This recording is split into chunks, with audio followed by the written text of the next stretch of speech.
Good afternoon. I'm Dr. Serena. I'm with Dr. Chinmay Tiwari from Manipal Hospital, Bangalore. We are going to be presenting about palatal fistulas today.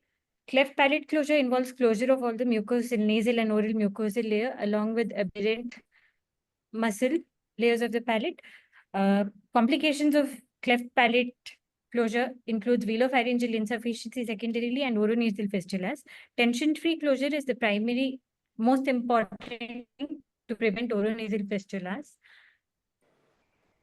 The factors affecting tension-free closure during primary palatoplasty are deficiency of local soft tissues. Serena, it is not a Hello, seminar.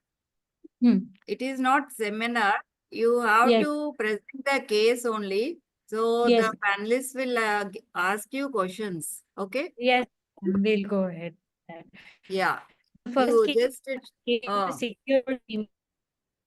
6-year-old female patient called Kamaleshwari who presented with complaints of nasal regurgitation while swallowing food.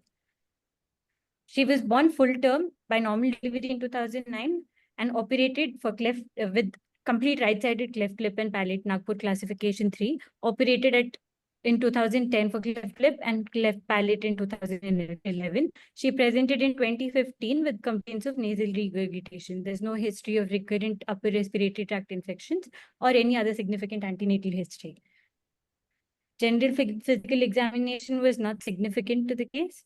The local examination showed well-healed cleft lip scar over the right side of the filtral column with minimal notching at the cupid's bow. The nose had a broad ala base with slumped dome of the right ala and horizontally oriented nares. The columella was short and the columella base was deviated towards the left with the tip of the nose deviated to the right. The palatal examination showed fistula at the junction of the hard and soft palate, which was about 5 millimeter in transverse width and 1.2 centimeters in length. Oral hygiene was fair and the uvula was normal. There was unerupted right upper lateral incisor with palpable alveolar cleft on palpation. The patient displayed hypernasality with nasal air escape. So our diagnosis is that Kamaleshwari is a 6-year-old female born with complete right-sided cleft of lip and palate, Nagpur type 3, status post-cleft lip repair and primary palatoplasty, with posterior palatal fistula classified as Pittsburgh type 3. We would treat it with a local turnover flap for nasal mucosal closure with redo palatoplasty with or without an interposition graft.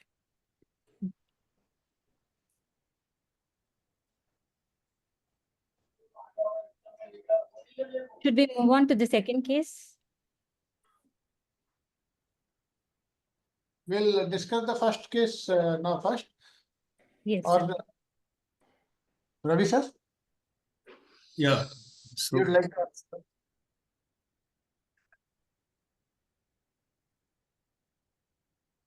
so what are you planning to do in this case? Can you repeat it? Yes, sir.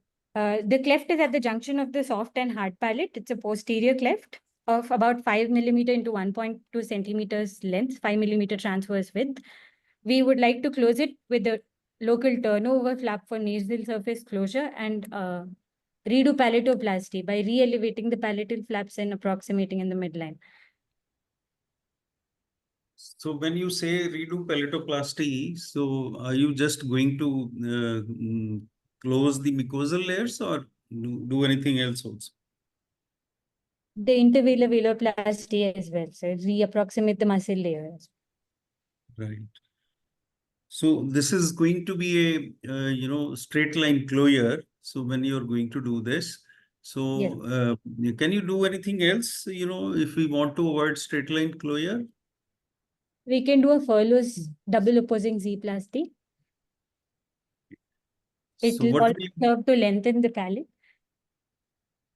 Yeah, so what will you prefer in this case? Since the patient has symptoms of velopharyngeal insufficiency, the Furlow's double opposing Z-plasty would benefit the patient.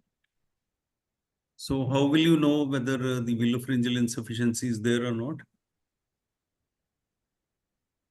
Preoperative assessment of speech.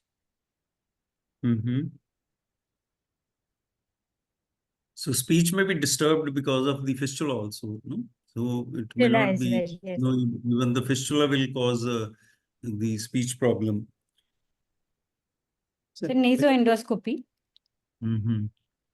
to assess the velopharyngeal port to determine whether it's the velopharyngeal port is competent or the hypernasal speech is because of the fistula. So what else can you do for lengthening in case you feel that the palate is short?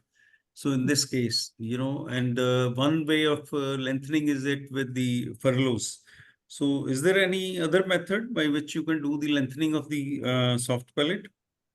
We can do it by buccal myomucosal flap too, sir. Right. So you can do the buccal myomucosal flap also. So in case you feel that the palate is short, so one is the palatal fistula, and Yes. since the palatal fistula is primarily in the region of the soft palate, as you said, it is at the junction of hard and soft palate, but looks more towards the soft palate. So in case you find that the palate is too short, then you may go for myomucosal flap. So, Yes. how do you raise the myomucosal flaps? So we got two lines. One line is from the maxillary tuberosity to the oral commissure. And That is a superior line. And the inferior line is an elliptical incision from the retromolar trigone to the oral commissure. And then avoiding the opening of the Stenson's duct. So it's based posteriorly, it's a broad base based on the perforators of the buccal artery. Buccal muscle, buccinator So muscle it is perforators. important that you We'll do not damage follow the up. opening of the parotid duct. So, Yes, and yes. how much Yes, sir. width you can raise? How much width of the flap you can raise? So- And what is going to be the In what is going to be the at what level you are going to raise the flap? So we can get a width of up to 3 centimeter comfortably for primary closure. On paper, it says 5 to 7 centimeter as well, but we cannot close it primarily and it can lead to external deformities. So up to 3 centimeters width and 7 centimeters length, anterior-posterior length, we can raise and base it posteriorly. Okay. No, but what I was asking, what is going to be your plane of dissection? Sir, we will take some part of buccinator muscle Muscle. too, sir. Right. But we'll So not that- beneath that. so Not that the full buccal thickness of the buccinator. Not. So what will happen if you take the full thickness? The buccal pad of might come down. Right. So you should leave behind a little bit of is a very thin layer of the buccinator behind.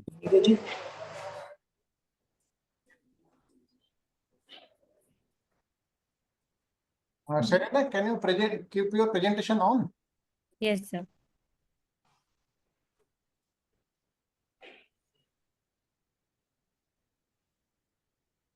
Dr. Mahapatra, you can Yes, sir. ask any further questions.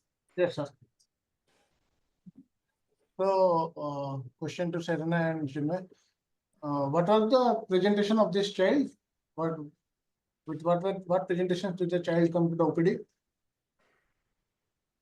Complaints of nasal regurgitation of food on swallowing, sir. Okay. So what are the other features you expect? What are the other complaints you expect parents to make with similar? Speech abnormal speech and recurrent of upper respiratory tract infection and poor oral hygiene Yes. because of Okay. regurgitation from the nose. All right. So this child was operated at what age?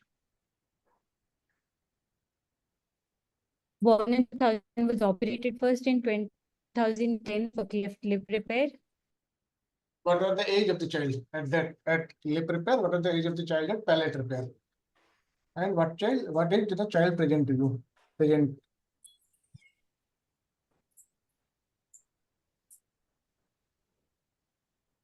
I think they got disconnected.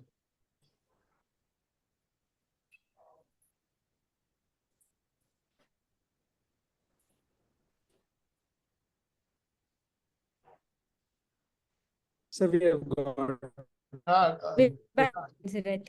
In the question, what age did the child have the lip repair? What age did the child have the palate repair?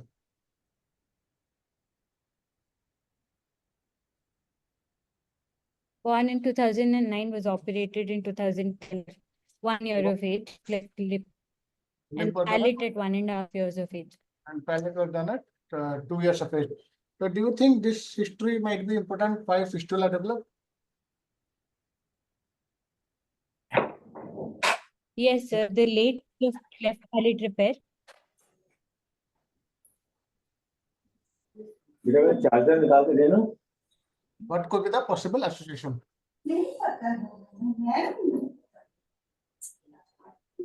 Sorry, sir, we didn't hear. I am asking, based on the history what we get, the child had a palate repair ये वो charger निकाल देना मेरा। and he presented later with palatal fistula. Could there be any association between these two things? It may be distant association also, but could you think of something that might have precipitated the possibility of palatal fistula? Probable age of palatal repair 2 years after speech development, causing abnormal muscle pull at Anything the state of else? repair. Why the child have been delayed? What are the possible reasons why child might not have been taken up for surgery earlier?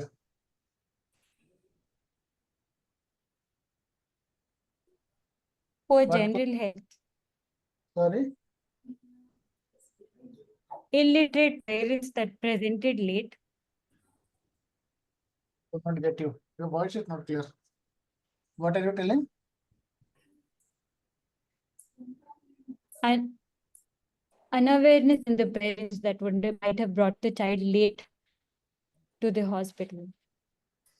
Okay, so we'll go to the presentation. So child presented with what age did the child present with the palatal fistula? 6 years. 6 years of age. So if the child have presented earlier, could the repair could have been done? Yes, sir. How early can you do the repair? After, suppose after palatoplasty, the parents complained that there is a defect. How early can you do the repair? in 6 months after primary repair, we Repair. do it.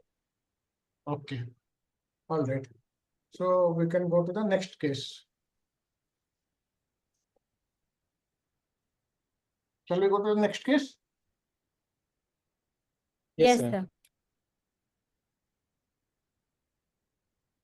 The next case is that of a patient called Priyadarshini, 18-year-old female, presented with complaints of embarrassing speech and recurrent nasal regurgitation on swallowing.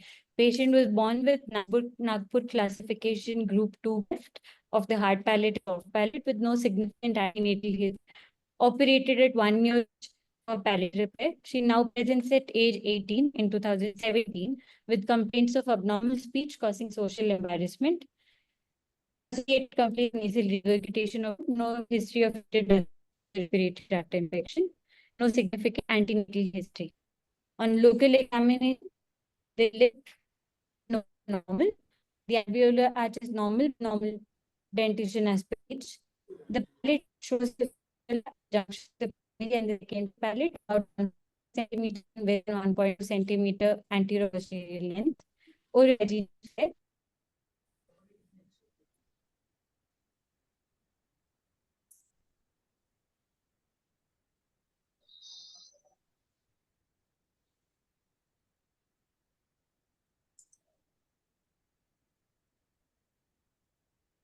Hello. Hello. Yeah, please continue. I think little unstable internet. Yes, sir. Sir, the second patient is Priyadarshini, 18-year-old female, who presented with complaints of embarrassing speech and recurrent nasal regurgitation of food. Patient has a history of cleft palate repair at 1 year of age, when she was diagnosed to have group 2 Nagpur classification cleft of hard palate and soft palate. She presented at age 18 with complaints of abnormal speech associated with nasal regurgitation with no significant history of repeated. Mahapatra, sir. Sir, madam. All cases she need not present, sir. Only one case is a detailed presentation. Remaining all just like a spotter. Okay, madam. Yeah. Otherwise, the time will not be sufficient to show the other panelists, and the case discussion of the other case also problem will be there. Time. Okay. So now should we go to discussion of this case or should we go to spotters or like what is the? One case discussion is over, no, sir. Yes, madam. One case discussion is over. So management, she told. She told management we can have So, something if else. there are no questions for the first case, you can show all other cases like a spotters, and the questions are open for both the teams, sir. Okay. Any unanswered questions by team 1, team 2 can answer. There will be scoring for that also. All right. So I'll ask one or two questions on this case, then I'll go to my presentation. Yes, sir. Yes, sir. Okay, madam. Okay, team 1. So you told this patient's history. So what is the next step of assessment? How will you assess this patient of palatal fistula? So based on local examination, we have diagnosed her to have an anterior palatal fistula at the junction of primary and secondary palate. So how will you assess the patient? What are the tests you will do for this patient and what is your plan? To Before the surgery, we do swab tests to check for any flora growth in the oral cavity. Okay. second floras, Anything else? routine preoperative workup with complete blood counts. Then any specific things you want to do? She also has hypernasal speech, so we will assess for velopharyngeal insufficiency. Right. Okay. So I am Mahajan sir, you want to ask any questions on this case? Assessment. Yeah, I just want to know what is their management plan. So For this patient, we will do a local turnover flap for nasal surface closure, sir. And for the outside, for the oral layer, we'll do a tongue flap, anteriorly based tongue flap, sir. And plus minus interposition graft. So when you are doing a tongue flap, do you think you Yes, need to put the interposition graft in those cases? Where does the interposition graft helps? In which cases? when there is soft tissue deficiency, not enough mobility, to reinforce the closure of the nasal and oral mucosa, we put interposition graft in between because the sorry. Mostly the fistulas between the junction of soft and hard palate. We prefer putting interposition. Mostly between the fistulas. Yes, sir. Mostly between the fistulas which are present between the junction of hard and soft palate, we'll prefer putting this interposition graft. So do you think in cases of tongue flap, we need some interposition graft? No, not necessarily. So where will it be most useful? Fistulas at the junction of soft and hard palates. So can I ask this question from the second team? Sir, in cases of recurrent palatal fistula where the local tissue is deficient and the nasal lining is not sufficient. Okay. In any redo palatoplasty. Okay. So in fact, this ATM will be most useful in those situations where there is overlapping of the nasal and the oral lining. So which you will not have when you are using a tongue flap. You see, when there is a overlapping, you close the nasal layer and then over that, for example, if you do only redo palatoplasty, So there is going to be, they are going to be, at the same level, the nasal closure as well as the oral closure.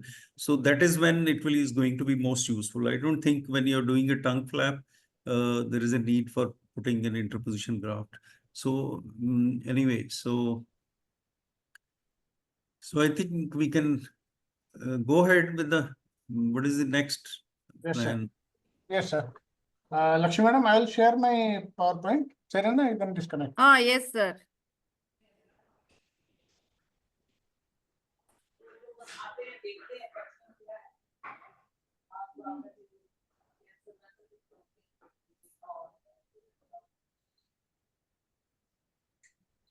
Is it okay, madam? Visible? Visible, sir. Okay. So for the participants, I'll be sharing some of our own experiences, and with that, some questions will also be there. So I'll be telling which team has to answer, and based on that, the teams will answer. The first question is for team 1.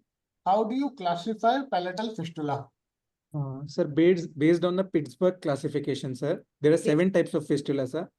The type 1 is uvular, type 2 is soft palate, type 3 is at the junction of soft and hard palate, type 4 is at the hard palate, type 5 is at the junction of primary and secondary palate, type 6 is, sir, lingual alveolar type of fistula, and type 7 is labia alveolar type of fistula. We can also classify them based on size, Okay. where they categorized as small, medium, and large. Small is less than 2 mm, medium is 2 to 5 mm, and greater than 5 mm is considered a large palatal fistula. Okay, correct. So this is the classification of fistula. You told correctly. Now, team 2, can you answer that which is the most common area where the fistula happens in a post-operative case, in a regular post-operative? So most commonly it is Which is at the the area junction where of.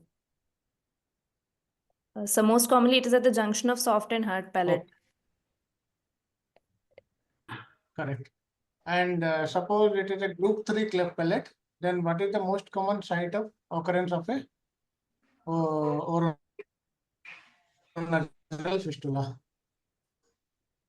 Sorry, sir. It is the question is for team 2 again.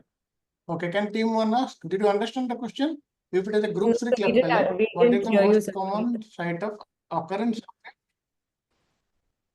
Sorry? So we are not able to hear you, sir. Couldn't hear you. Can you repeat it? Yes, sir, please. What is the location of occurrence of a oroantral fistula most commonly? Junction of soft and hard palate. This is a little different from the previous question. Okay, the previous was in a post-operative case. There is some difference here. So mostly in the lingual alveolar fistula is more common. Very good, because that is the area which has not been repaired. Now we'll go to any group, team 1, any other classification system are you aware of other than the 2 which you told? This is just a bonus question. Are you aware of any other classifications? Team 1? No, sir. If you know, tell. Otherwise, we'll... Sorry? Brosco classification. So as you told, Pittsburgh classification is 1. This is also one embryological and morphological classification. Just for academic purpose, we don't apply it. So as you can see here, there is they're classified into location of this before the incisive foramen, after the incisive foramen, based on the embryological development. Then it can be pre-alveolar, post-alveolar, fistula locations can be based on hard palate, soft palate. So it's a combination of embryological as well as morphological classification. Most commonly used is Pittsburgh, as you told.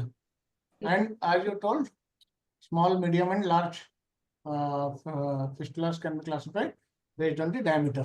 That is correct. So just to refresh the thing, okay. Question for team 1. What is this white structure I am pointing at the mouse? This white structure, what is this structure? This is the image of a palate. Yes. What this structure? Team 1, question for team 1. Pterygomandibular. Tell loudly.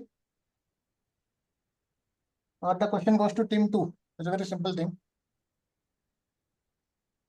I cannot hear. Team 2. Around the hamulus and the insertion of tensor vela palatini, sir. This is tensor vela palatini. Aponeurosis. What is this structure? Palatal aponeurosis. This is, sorry. Palatal aponeurosis. What muscle is this? Levator vela palatini, sir. Tensor vela palatini is in the front. So this is the normal palate, which is the normal arrangement of your palatal musculature. Yes, sir. The other muscles are here, palatoglossus, palatopharyngeus, they are present here. So now, when we have a situation like this, the palate, so we have two components in it. One is muscle, soft palate muscle dissection.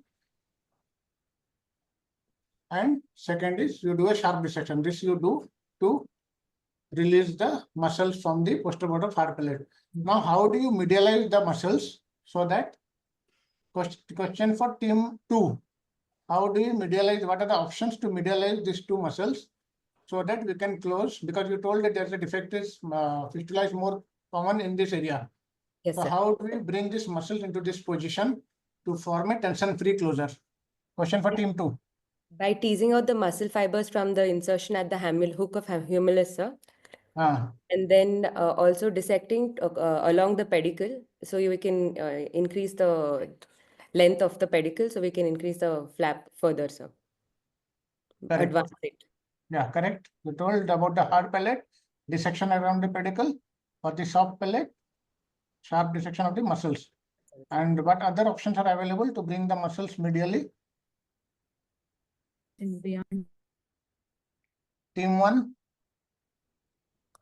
So that's foramen fracture. Fracture in the greater palate and foramina. You can extend the incision posteriorly along the maxillary tuberosity as well. That part is you told about the muscle. Can you tell in specific how do we shift the muscle medially?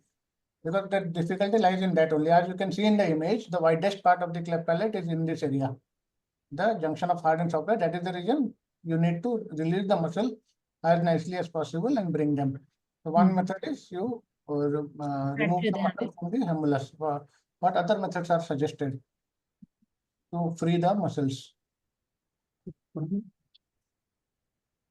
Anybody, team 1, team 2, anybody, or I will go? Sir, coring around the greater palatine vessels. That part you told, that is for hard palate. Greater palatine things are for hard palate. For the soft palate, see, we have 3 options. You release the tendon around the humulus. This commonly you do. You migrate the tendon. This is the pterygoid humulus. You migrate the tendon medially. Then so do a sharp dissection, bring them together. The second option is detachment of the tendon medial to the humulus. You detach this tendon here, the medial part of the tendon, the tensor veli palati, and then migrate this whole thing. The third option is breaking the humulus.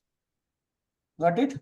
So, bonus question for both team 1 and 2. Who suggested breaking the humulus? Which surgeon, cleft surgeon, suggested breaking the humulus? Anybody? Team 1, team 2? You.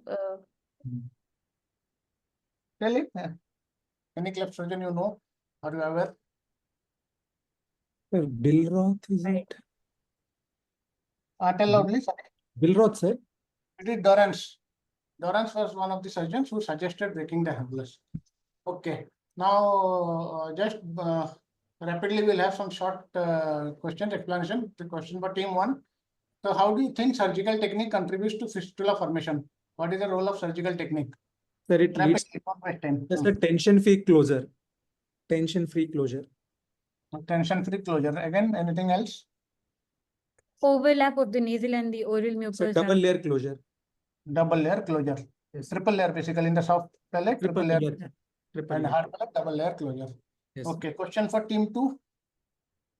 How does palatal fistula contribute to VPI? This was the question which Dr. Mahajan had asked in the beginning. Suggested. How does palatal fistula contribute to VPI?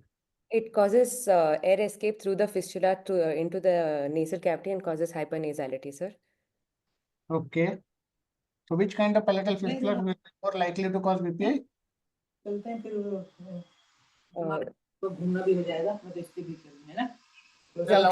Junction. Sorry. Posterior palatal fistula. Posterior, anterior lingual unlikely to cause BPI. Question for team 2. One again. Team 1. What role does endoscopy play in fistula assessment? We'll be able to see the pattern of velopharyngeal closure. Okay. So what will you do with that information? So based on that, we can assess whether there is deficiency in the soft palate closure, if there is a sagittal pattern of velopharyngeal port, or if the closure is coronally patterned and there's lateral deficiency or a deep pharyngeal wall. So accordingly, we can design the treatment options.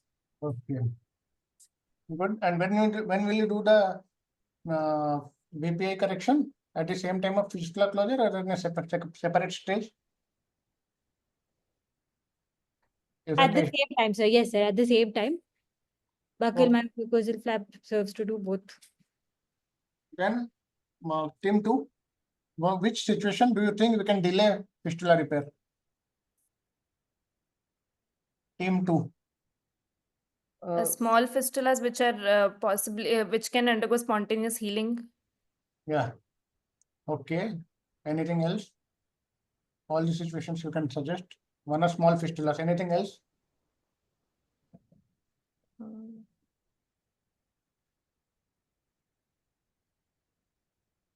Young age and a small fistula in which we can wait for the maxillary growth also. Young age. Okay. Any other specific fistula which you can delay? Anterior. Lingual alveolar and labial alveolar. So that can be delayed. Why? What you are planning with that? We will be planning for alveolar bone graft in the later stage, which can close the fistula. Okay, good. So again, team 1, this kind of fistula. What patient is symptomatic? We need to close it. What option do you have? The local turnover flaps. Very good. Local turnover flap for the nasal lining. For the palatal side? You can do a buccal mucosal flap. Buccal. You're telling buccal mucosal flap. Redo small fistula or a big fistula? Redo palatoplasty. Okay. So this was, I didn't ask to other team. This was done. Turnover flap for the nasal lining for the palatal, a local transposition flap from the palatal mucosa. Team 2, option for this thing, this kind of defect, what do you find here and what is the treatment option? Sir, turnover flaps, hinge flaps for the nasal layer closure. First tell the defect what you see. Anterior palatal fistula, sir, approximately 1 to 2 mm size. And what else? Any other finding can you see in this? Bifid uvula, sir. Okay, good. So what do you do? So we can do a local turnover flap for the nasal reconstruction and a redo palatoplasty with if there is no tension. But if there is tension or paucity of tissues, then we would like to do a buccal myomucosal flap or a tongue flap, sir. Okay. So this was done with a redo palatoplasty with pushback. Then little bigger fistula. I think this one you presented. Yes, sir. So this one, what are the treatment done? We did a complete redo palatoplasty. Then what marking has been shown here? So furlough closing. Furlough. So how does the furlough procedure help in palatal fistula? Along with fistula closure, it also helps in palatal lengthening. Yeah, it will provide additional tissue. It will provide palatal lengthening. This one again, just for showing you that we are done with a redo palatoplasty. This is again one more patient with a redo palatoplasty. What team 2? What option for this patient? What kind of, according to size, what kind of fistula? Small or large? Large fistula, sir. What options for this patient? We can do a facial artery based myomucosal flap because it seems to be like a large defect. Okay. Okay. So we did a facial artery myomucosal flap. Okay. So now this is one more huge fistula. What options for this? Other than facial artery myomucosal flap. Buccal fat. Fat pad. Buccal fat pad. Couldn't get you. Who's team? This question is for team 1. Oh, sorry, sir. Buccal fat of pad flap. Buccal, no. Any other? This is a large fistula. As you can see, there is large, we'd like to do free flap, so radial artery free forearm flap. yeah. So free radial artery forearm flap was done for this patient. Okay. What do you find here? There's a small fistula. Some procedure has been done. Team. This question is for team 1. The bipedical flap, one land and back lateral release has been done and medial. Anything else done? Look on the postopharyngeal. Do you find anything else? Yes. What does that show? Pharyngeal flap will be the pharyngeal. Pharyngeal flap. What kind of pharyngeal flap is generally preferred? If you're doing a pharyngeal flap, what kind of pharyngeal flap is preferred? Inferiorly based. Inferiorly based or superiorly based? Team 2? Superiorly based, sir. Why? Why superiorly based pharyngeal flap preferred? Both are acceptable, but superiorly based is preferred. Why? The pedicle can broader pedicle can be dissected dissection also, sir. And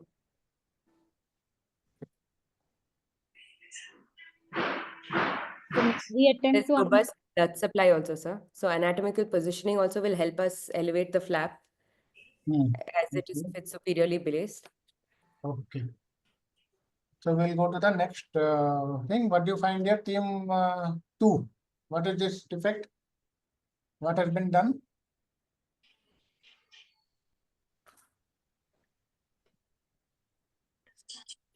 What is the deformity? What has been done?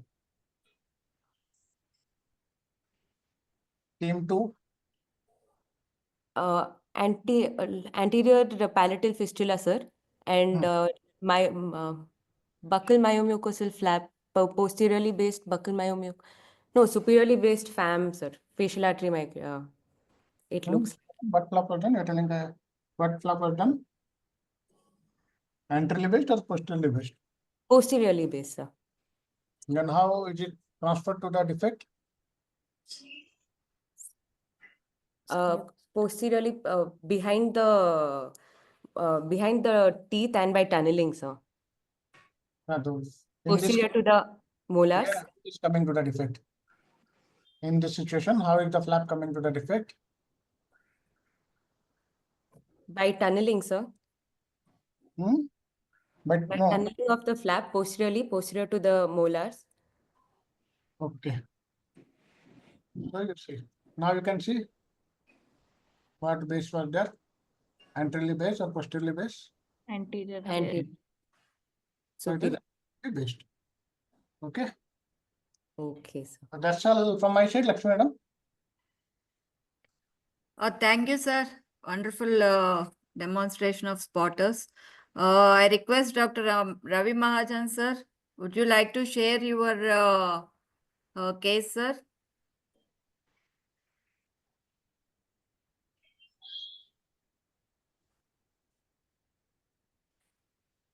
Ravi, sir? I invite Dr. Ravi Mahajan, sir. Would you like to share now or at the end of the second presentation, sir? Madam, I am sharing my screen. Okay, sir. Okay, sir. Full screen.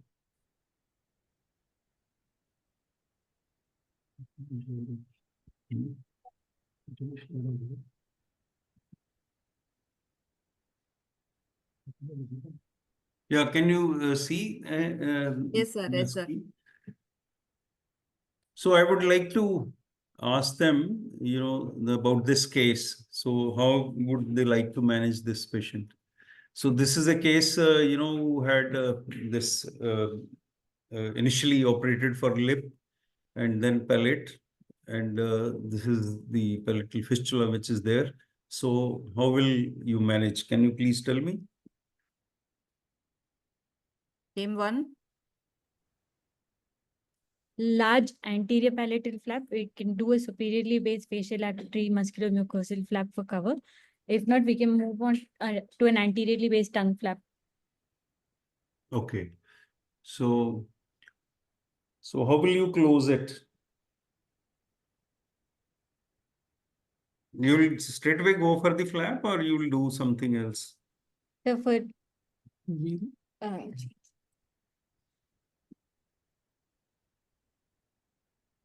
you will straight away go for the flap, or first you will do something else?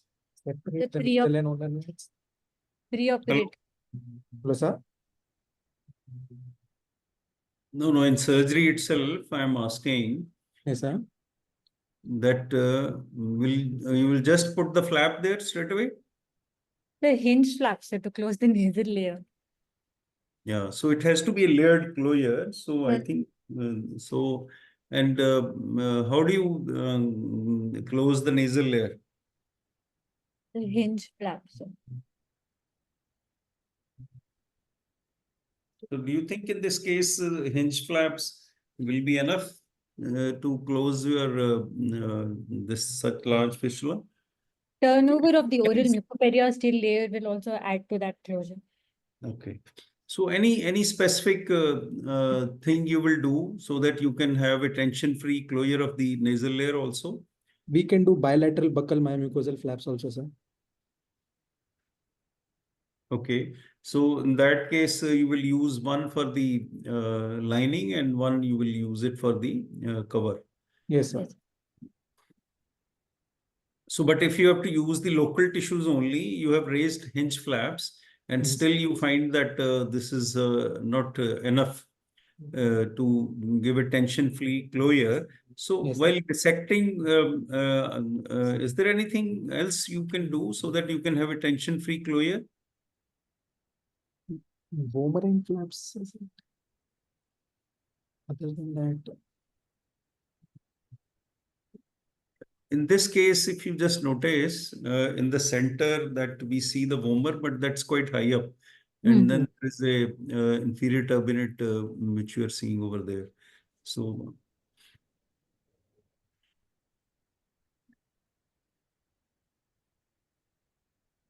anything which is important, when you are closing the nasal layer with turnover flaps.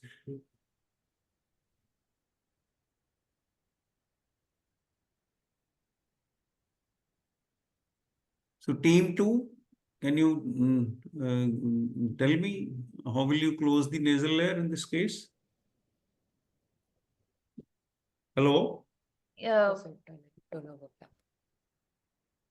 So we can use either the vomerine flaps or we can also use the septal flaps for closure of the nasal layer along with the hinge flaps. Okay. So anyway, you see this vomerine flap is very useful. As you can see in this case, so this side was the vomer. So we have raised a vomerine flap from here, and this is the bone of the vomer, which you can see. So you have to raise the vomerine flap. So, and then from the other side, when you're doing your dissection, you have to go underneath the hard palate shelf to mobilize the nasal lining. So that is how you will be able to have the tension-free nasal closure. So can you see it here? yes. Yes. Yeah, so just see, that we have mobilized this vomerine flap completely. And while mobilizing from here also, it's not that you just raise the hinge flap. So if you see in this case, I have not gone too, far to raise the hinge flaps. But what I have done is I have done a lot of dissection, underneath the palatal shelf, right up to the lateral nasal wall, so that, I can recruit the more of the nasal lining and have a tension-free closure. So this is very important that you should use in unilateral cases. You should use boomerang flap from one side, and from the other side, you should do a very wide dissection of the nasal lining by using special periosteal elevator, which is curved and at 90 degree. So which will help you to go underneath the palatal shelf so that you can mobilize it well and then close it. So this is how we will close the nasal lining and then cover. In this case, when you have such a large fistula, it will not be possible to use a local flap. So as you said, we have two options. One is to use a tongue flap and the other option is to use a myomucosal flap. So in this case, we can use a myomucosal flap, which is posteriorly based, or we can use even the anteriorly based flap also. But in this case, what we have done is tongue flap. So as you can see in this case. So when do you divide the tongue flap? Sir, between 14 to 21 days, we do it at 3 weeks, sir. Yeah. Okay, so it can be done at 2 weeks, but generally we do it at 3 weeks. So as you can see in this case, so this has been, this is after doing an insetting. So now I would like to ask you that what is the blood supply of the tongue flap? Lingual artery, sir. Lingual artery branches.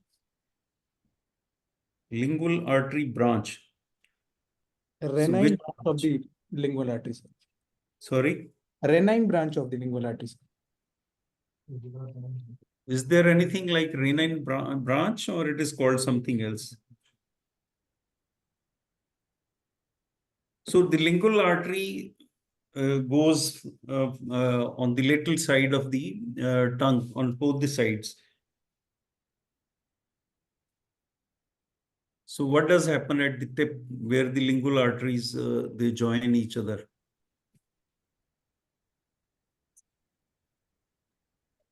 What is that called? Is it renine artery or something else? Team 2? So the submucosal plexus which is formed will supply the tongue flap. Okay. So it is actually the renine arch, which is formed at the tip of the tongue.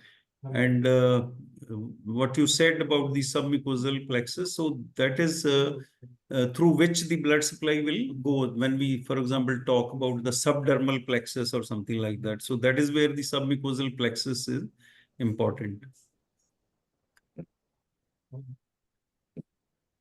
So how will you decide that how much of the flap you have to raise? You have done your, you have measured the defect after you have done the nasal layer. And what will be the dimensions of your flap? Width can be taken slightly larger than the width of the fistula for tension-free closure. And length should be taken 1 centimeter more, sir. So that yes. Yeah. So why that? Length set without any tension. Sir, so that the tongue can move easily even after inserting the flap. And if you take more than that, then what will happen? Okay.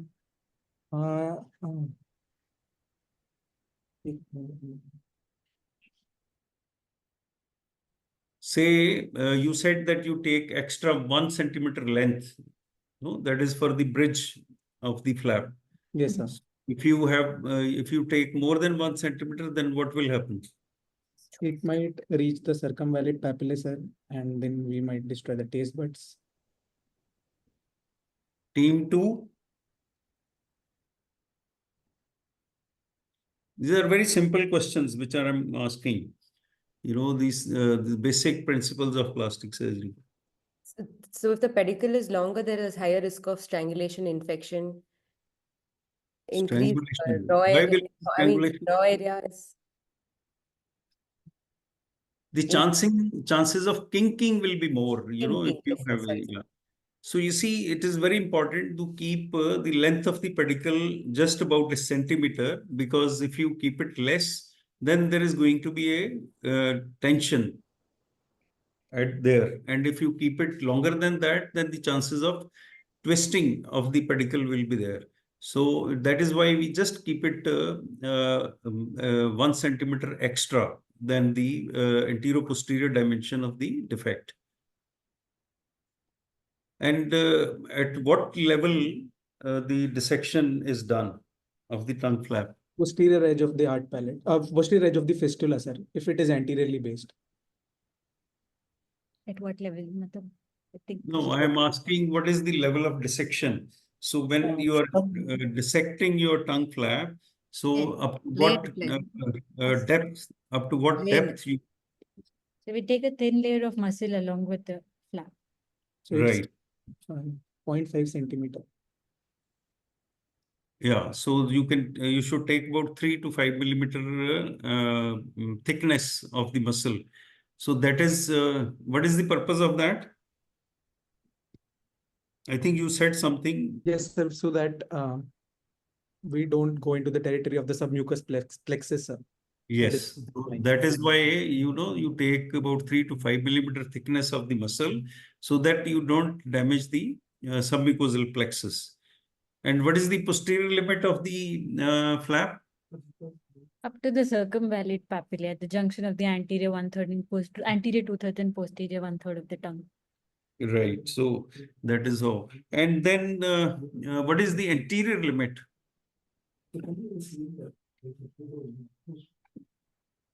What is the anterior limit? That is the posterior limit, yes, junction of the anterior 2/3 and posterior 1/3. That is where the circumvallate papillae will start. Sir, about 1 to 2 centimeters from the tip of the tongue. Sorry? About 1 to 2 centimeters from the tip of the tongue.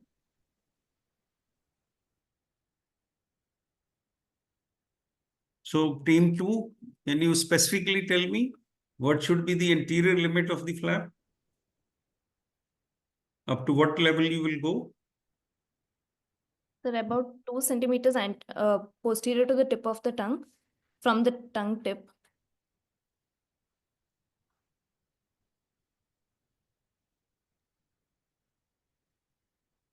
But if you have a fistula, so how will you decide? You know, somebody said 1 centimeter, 2 centimeter, so or 3 centimeter.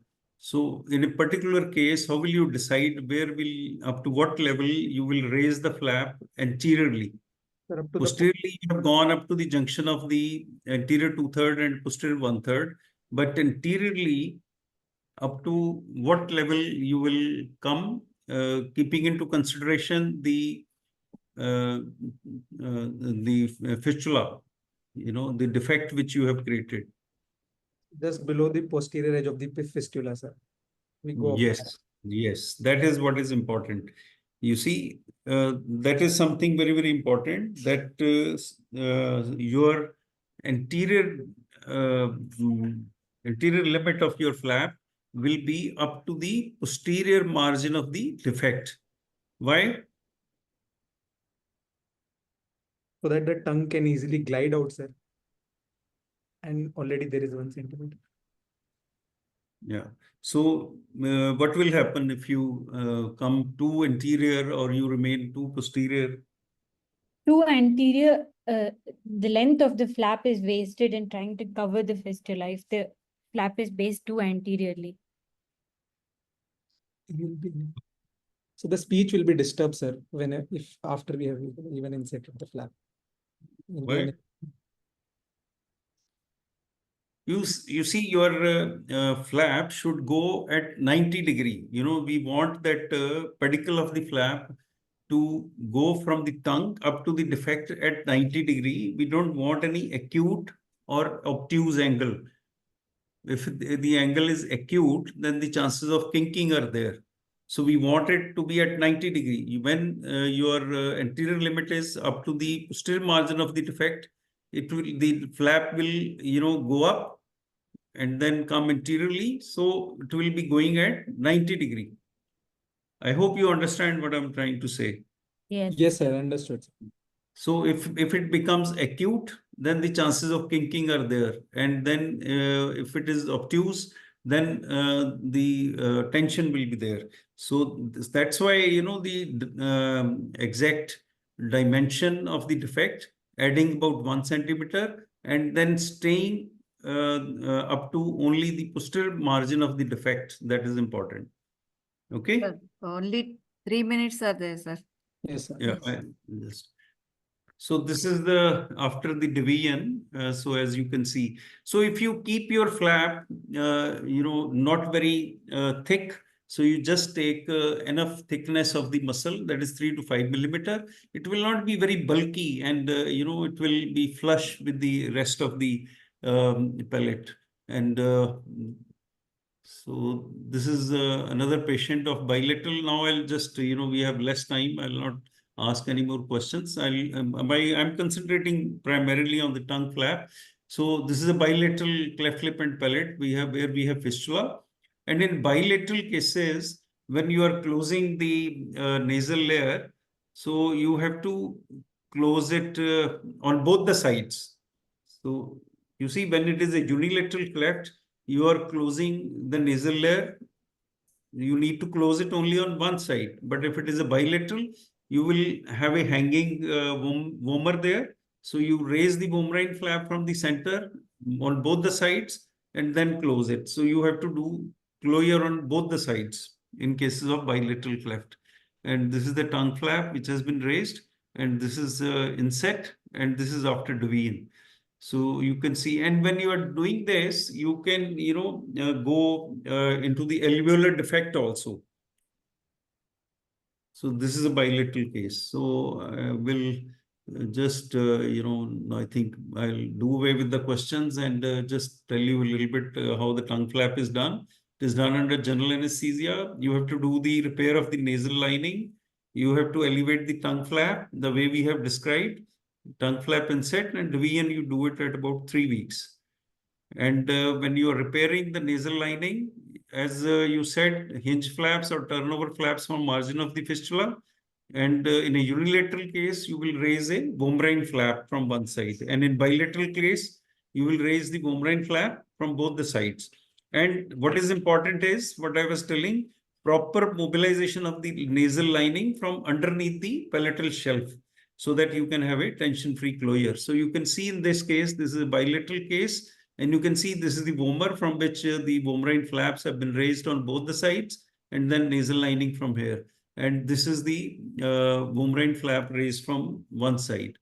And then you will raise the tongue flap. And as I have already told you, base of the flap should be at the level of posterior margin of the defect. And length is 1 centimeter additional to the defect, and posterior margin of the flap should not exceed beyond circumvallate papillae. We have all discussed. And yeah, one question which I should have asked was what is the width which you can take? You can take up to 2/3 of the width of the tongue. So that is maximum what you can take, and 5 millimeter of thickness of the muscle that is taken. If you take more, then your flap will become very bulky and patient will have foreign body sensation. And then good edge-to-edge approximation of the tongue flap to the mucoparietal margin is very important. Otherwise, you will have that pin cushioning type of a appearance, and sutures we keep long and tie it at the end. So this is the case which is tongue flap, which has been planned, and then this has been raised, and this is inset. And then, of course, you will divide, and this is about the post-operative care. And this is the flap division, complications which you can have, and this is the outcome. And appearance of the tongue in the post-operative period is generally, there is no functional problem in these cases. These are some of the cases where tongue flap has been done. And you see in this case, as you can see, that it is flush with the rest of the, because we have not made it very bulky, and then good edge-to-edge approximation is very important. Otherwise, there is a pin cushioning type of a defect, and it gives the appearance of, kind of a, laddu in the mouth. So that is what you should. And these are some of the other cases where you can see the tongue flap has settled so well, and you can hardly, make out that there is. And tension-free nasal air closure, proper thickness of the flap. And then another very important point is when you are closing the donor area, it should not be very too tight near the base of the flap, because it will otherwise strangulate the base of the flap. And then proper flap inset with edge-to-edge approximation, which is usually done with the mattress sutures. So that's all, from my side, and I hope it will be useful. Thank you, sir. Excellent demonstration of the tongue flap for the large fistulas. Very wonderfully described. Thank you, madam. I invite the moderators of the session, Dr. Bhattacharya sir, Dr. Ramesh Kumar sir, Sharma sir, to give your remarks. Sir. Bhattacharya sir. Well, few questions I'll ask and I'll answer also. Yes, sir. Okay. So this is a classical example of for a small defect, a large operation. Yes. Whether it is urethral fistula or palatal fistula. Students are very fond of, I heard about buccal myomucosal flap. See, you have to use the tongue flap and buccal myomucosal flap. They have their own morbidity. It's a big operation. So you have to choose which case you require and which case you don't require. The cases which you showed did not require a myomucosal flap. The patients, the students which they showed in their presentation. Now, when you, the principle is that which Dr. Mahajan was insisting, the two suture lines should fall in different plane, not in the same plane. Otherwise, if mucosa opens, palatal flap also opens. So it has to be on the two different planes.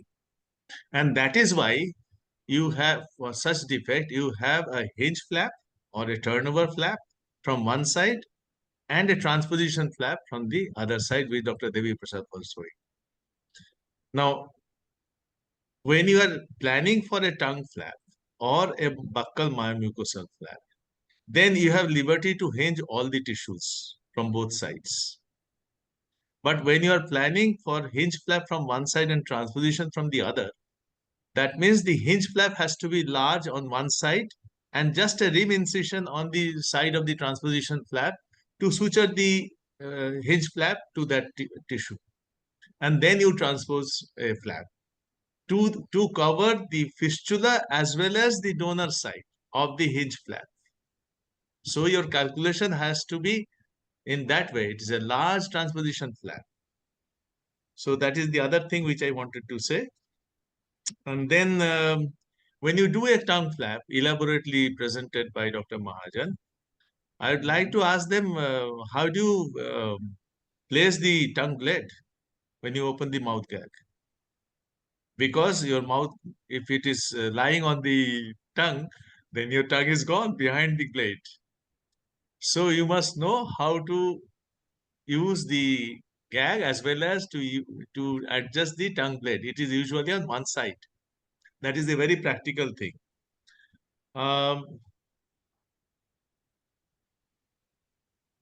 Then, yes, the blood supply. Blood supply of the tongue flap is very, very important, which have been discussed. The submucosal plexus as well as the arcade, both has to be kept intact. And Dr. Mahajan showed about 5 millimeter thickness, but there is no harm in going little more to make it 7 or 8 millimeter, which apparently from his slides it was showing, because you want to protect that arcade also. That is a big supply. That is actually the supply, and submucosal flap is the effect of the supply so that the mucosa remains intact. So that is the principle of it. Now, somebody mentioned about the hook of Hamulus breaking, and the principle is that you want to loosen the tension of the tensor palatine muscle in the midline. How do you close the donor site of the tongue? Extremely important. Tongue is highly vascular. and therefore a large hematoma will spoil the whole thing and will ask you to take the patient again back to OT. So it should be closed with good inverted sutures. I use Vicryl, and it should be at least in 3 layers so that you don't have a chance to form a hematoma. So that is very important. The tongue flap when you raise has been discussed in detail. It should be sutured from posterior to anterior. Then it is technically easier. And yeah. So the basic of palatal fistula is when you see a fistula before operation or after the mouth gag has been put, you must assess what you are planning. A hinge flap with transposition flap, hinge flap from both sides in bilateral or unilateral. If it's a very large defect, then use every mucoperiosteal flap to hinge and suture adequately after dissecting as up to the shelf, as Mahajan has said. And then you decide whether tongue flap or buccal myomucosal flap, whatever you are comfortable in. Patient is comfortable with buccal myomucosal flap because the tongue remains free. And the last question is, sometimes after 5 days of palatal surgery, cleft palate repair, suddenly you find that the palatal mucoperiosteal flap has loosened and totally fallen on the tongue. All the stitches are gone. Mucosal flap is intact. Mucosal repair is intact. But the palatal tissue, the mucoperiosteal flap has fallen on the tongue.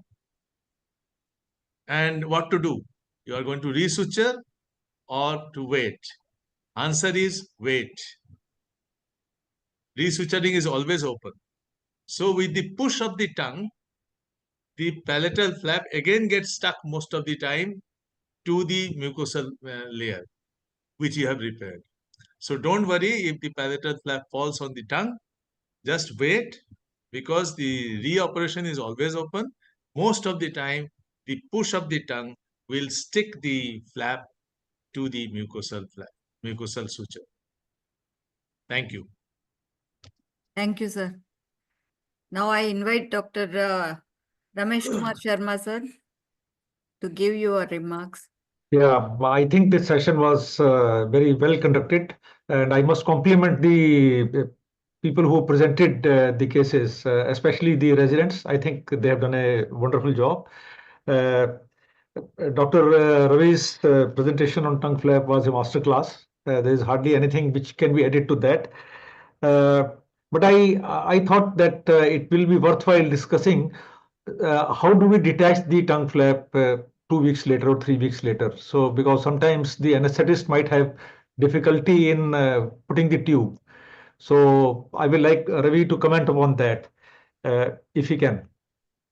Yeah, actually, nowadays, we have very experienced anesthesiologists, and most of the time they are able to intubate from the side of the flap. Yeah, but we are always ready, with the, gloves and with the knife in our hand, so that we can, immediately divide the flap. So before they intubate, but most of the time they're able to intubate from, from the side of the flap these days. But we always make it sure that we are ready. Yeah. And then so we are always there, with the. So at the time of intubation, the surgeon should be present around. Again, you have to suture anteriorly, few stitches. You have to so they will cut the flap and then let them intubate. Yes. And you come back and then complete the process. Yes. So I think so. The important point was that the surgeon has to be around when they are trying to intubate. Yes, that is very important. Maybe you can just divide that. Other thing was about point which has been raked is fracture of the humulus. I thought this has been done and dusted, that fracturing the humulus doesn't really help. So we should not make effort to fracture it. Even if you have fractured it, after some time it just comes back. So the other methods of releasing the tension, such as muscle dissection and all, which Dr. Devi very nicely and elegantly explained, are more effective than going to the practice of fracturing the humulus.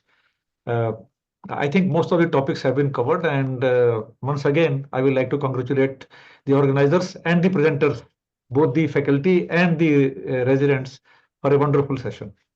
Thank you. Thank you, sir. I invite Dr. B. Venkatratnam, sir. Can you put some remarks? He's the overseas faculty and sponsor of our program.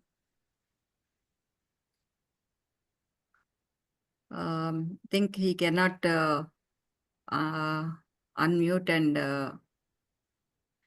I invite Dr. Vijay Joseph, sir. He's one of the judges of this session. Would you like to contribute anything, sir? No, I think it was a fabulously done session with a lot of learning for everyone. There were just 2 points on the very difficult cases that were presented with, when you are unable to bring the palate together, there are 2 situations that you can, or when you use a free flap and have not brought the muscle, there is the palatal lift prosthesis and a speech bulb. I don't know if any of the teams would like to talk about either one of that. If team 1 or team 2 wishes to talk about the palatal lift prosthesis and the speech bulb. Am I audible? Yes, sir. Yes, sir. Dr. Serena or Dr. Smriti, anybody would like to answer? The prosthesis like an obturator, which can like close the palatal fistula. So this is a little different. One is called a palatal lift prosthesis.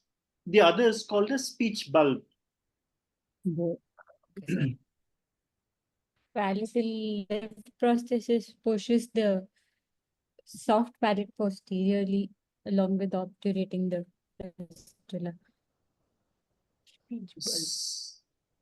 So the thing is that where you have a situation where you can't do anything, you've had multiple, it's basically a palatal cripple, but you have good lateral wall movements. This is a place where the prosthodontist can help you, because you can still obturate with a plate with an extension which goes into the oropharynx, and then the lateral walls will close onto that. So that's the speech bulb that you can use. And if you have a long reconstruction of a palate but which is immobile, you can use a lift prosthesis to push it against the, as far as you can against the posterior pharyngeal wall. So just to complete everything, but otherwise that was a fabulous session. Thank you. Thank you, sir. I invite Dr. Mustafa Qadir, who is another one of the judges. Would you like to put any remarks, sir? Yeah, good afternoon, everybody. Am I audible? Yeah. Yes, sir. Yeah, good a couple of points. Yeah, good afternoon. A couple of points.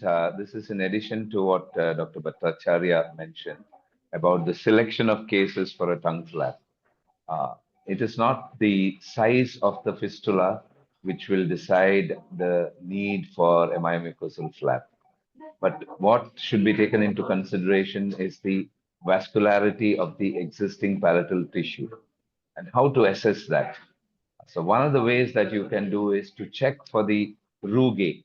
If the rugaes are present around the fistula or away from the fistula, that means the vascularity is reasonably good and you can attempt a primary closure. But if the palatal tissue is appearing pale without any evidence of a rudimentary rugae, that means the blood supply for the hard palate is inadequate. That is one point that I would want to mention. The second one is regarding, Dr. Mahajan covered about it, a good adaptation of the flap. So another way of doing it is to put a hinge suture which will adapt the myomucosal flap, particularly the tongue flap, to the nasal layer. Of course, you need to be very careful because As everybody mentioned, there is always a possibility of strangulation of the flap. But that would give you a good adaptation and not appearing it to be like a what Mahajan mentioned, like a small vada hanging down there, which very often you see some of these tongue flaps. The last point that I would like to mention is regarding the division of the flap. What everybody said is more or less correct and very practical and very commonly used. Another way of doing it is you can inject local to the tongue flap, and then divide the tongue flap without the general anesthesia. Just divide the flap with the help of a Colorado probe so that there is no untoward bleeding, and then intubate the patient and do whatever little repair that is left behind. This is one of the most practical solutions that we follow very effectively. Otherwise, the presentations and the interactions were excellent, I must say, and a very good presentation by Dr. Mahajan. Thank you. Thank you, sir. I just wanted to add one point, that the students must know that which Indian propagated early the tongue flap extensively for larger defects, and that is Professor R.S. Thind.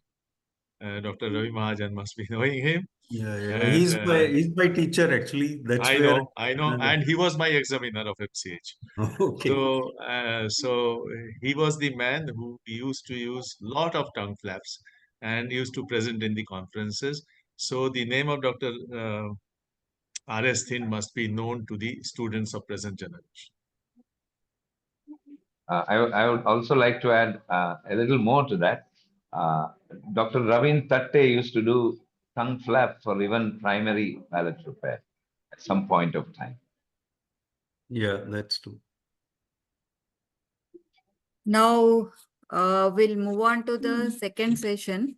Second topic is craniofacial clefts. The PG is from AIMS Rishikesh. Dr. Sushma and Dr. Smriti Srinivasan. They will present the case. I invite them to share the PPT. And the panelists will be Dr. Rakesh Kain and Dr. Murarka. I invite them for discussion. Dr. Anil Murarka.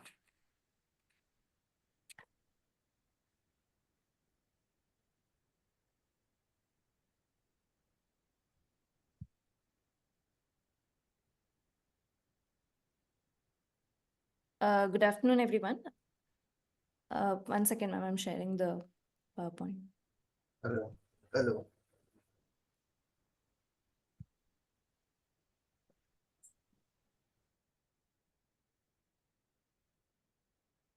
Is it visible now, ma'am?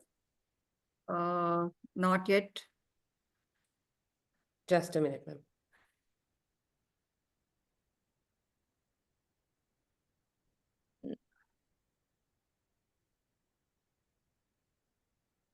Now, ma'am?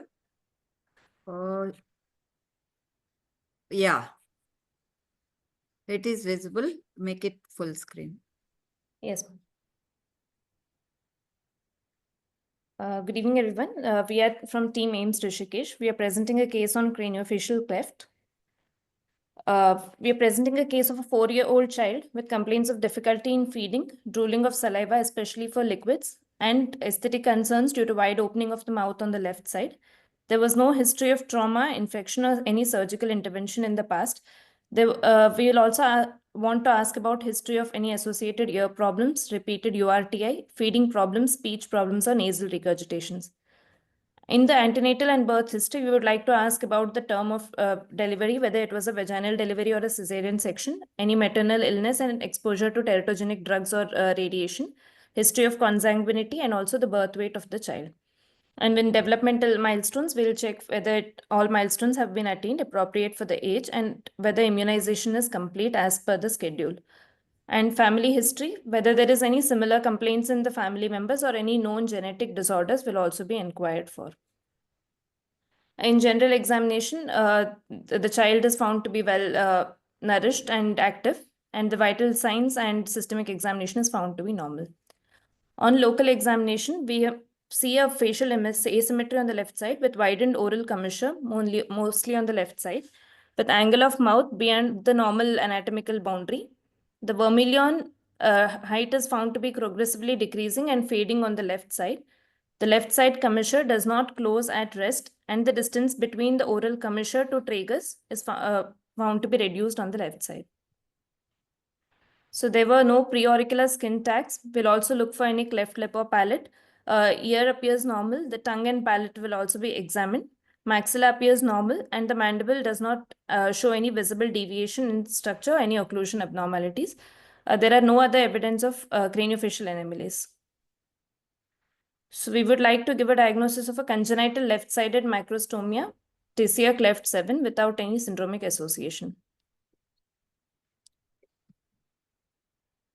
We'd like to investigate the patient with a 3D CT phase, routine blood investigations, evaluation for speech, audiometry, echocardiogram, X-ray spine and cephalometric analysis. And in treatment, we would like to correct macrostomia at the earliest, and closure will be done in 3 layers with neocommissure creation. If there is maxillary hypoplasia or clefting, the bone grafting will be done at 5 to 10 years of age, and orthognathic surgery, if required, will be done after 10 years till completion of growth.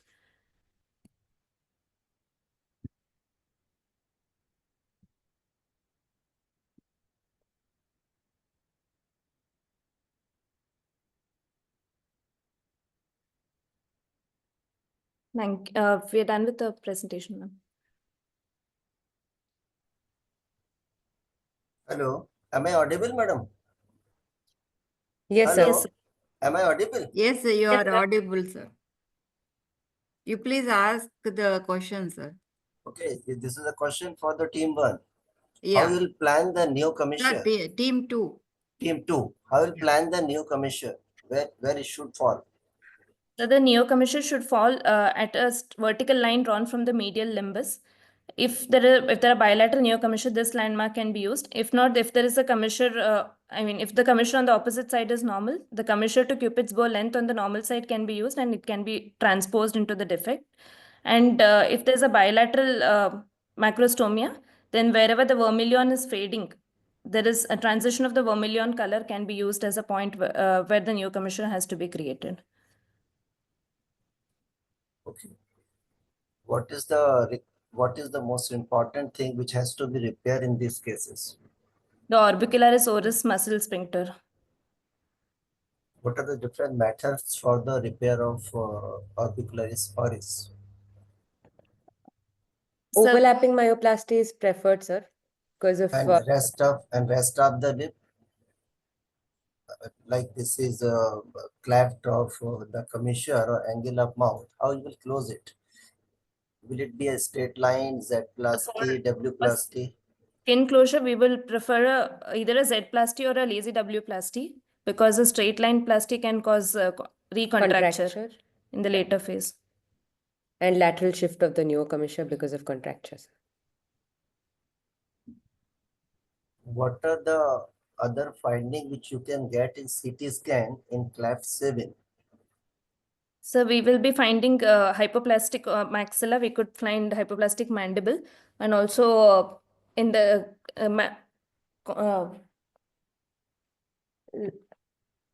zygoma. There could be cleft palate also, and ipsilateral palate could be hypoplastic. Okay. Dr. Anil is there? Murarka sir is there? I could not see his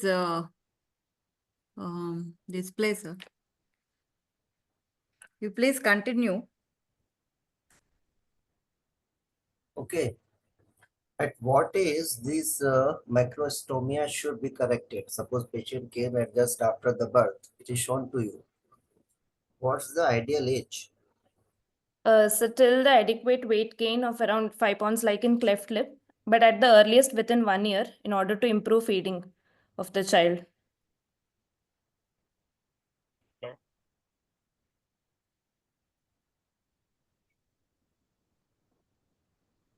Yeah, sure. Sure. Okay. Hello. Sir, Yes, Anil sir is available. He is joined. He can also ask.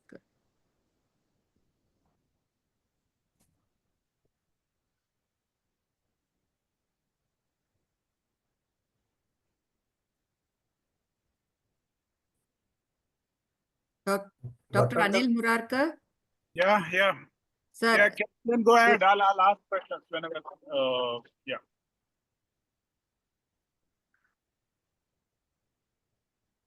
Dr. Anil has joined. Sir, welcome. Welcome, Ken. Yeah. So it's a case of cleft 7. They have presented this case, Yeah. clinical features, different investigation, and the treatment planning. So I have asked some questions. They Yeah, have I've answered. heard that. Yeah, that's fine. Okay. would you like to ask any more questions, sir? It's an ongoing treatment. Like, I mean, you have done the macrostomia correction. What else can be done later? Like, what are the things which you'll be looking for? Mandible, sir, there's a reduced height of mandible, then we'll do distraction osteogenesis. And then if there's any maxilla hypoplasia of the maxilla causing any lateral canthus malposition, so that can be fixed. See, I mean, in your presentation, what you have written is that you'll be correcting the maxilla at 5 years of age. What are you going to do at that age? So we'll be requiring a bone graft if there's a maxillary clefting. Okay. That we would prefer to do around 8 to 10 years of age, sir. Okay. And what about orthodontic treatment and orthodontic surgery? After 10 years, we will be planning it. When do you start your orthodontic treatment? If at all it is required. After 10 What years. age? Mostly at maturity, sir. I'm asking about orthodontic treatment. I mean, for orthodontic surgery, you require orthodontic preparation. And what age that is to be started? 8 to 10 years, sir. No. See, it's when you have molars, that is the age when you should show them to the orthodontist. And that is the age they started. And orthodontic surgery requires orthodontic preparation, and that is to be done once the growth is complete. And in the case of girls, it is around 16 or maybe 15 to 16, and the boys, it's 17. I mean, the orthodontist will tell you whether the growth is complete by, how do you decide whether the growth is complete or not?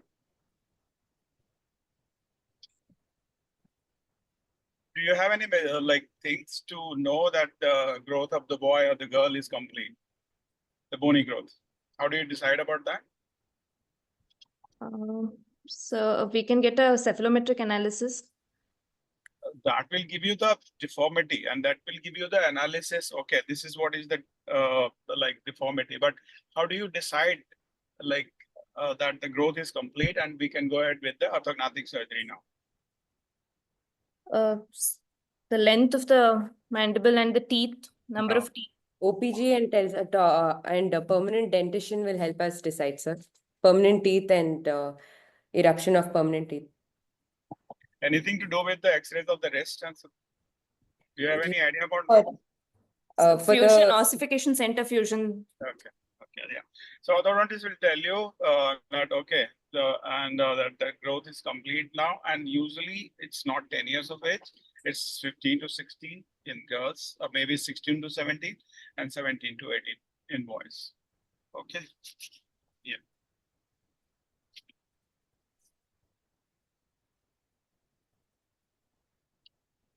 So what are the other congenital anomalies? Common anomalies are associated with this type of cleft. So they could be associated Treacher-Collins. It could be Treacher-Collins syndrome or golden hair syndrome, where there could be preauricular skin tags. Microtia could be present. There could be parotid gland, absent parotid gland or parotid duct. There could be epibulbar dermoids, coloboma of the lower eyelid, or upper eyelid notching also could be present. What is the difference between golden hour and the trichotillomania? Sir, Anil sir, And you few questions you asked to team one also. It is a competitive session. So Okay. few questions you address to team one, Yeah, sure. one. So team one, what is the difference? What is the difference between golden hour and the trichotillomania? The golden hour syndrome is associated with vertebral anomalies as well. Anything else related to eye?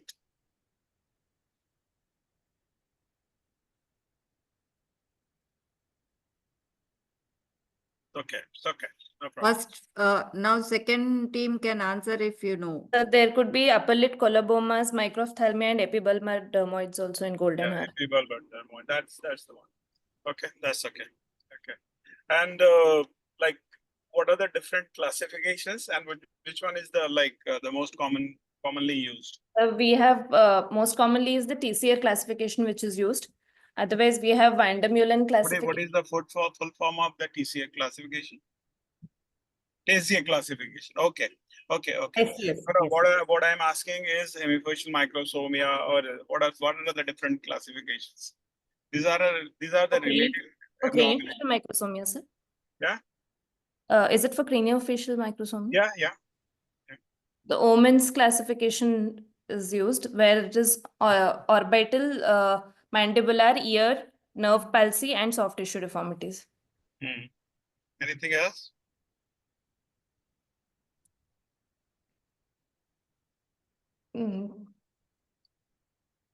There are so many classifications. Okay.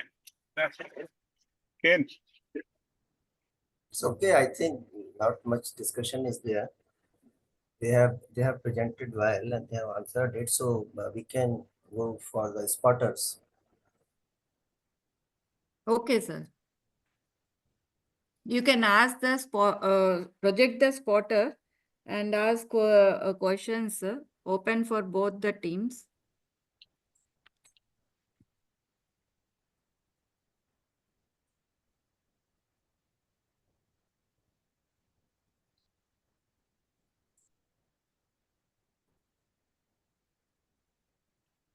Yeah, are you putting any spotter? Kane sir is projecting, sir. I'm trying to do Dr. it to Kane find is the projecting.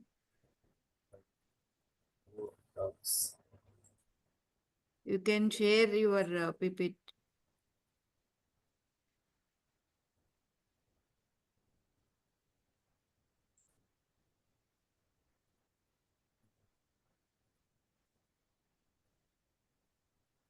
Yes, sir. I'm not getting. Yes, this. sir. It Hello? is there. You have to make it full screen. No, this is not shared by me. I think the Dr. Murarka is doing. Shared by me. Okay, sir. Okay. Tell me, which type of the facial cleft is this?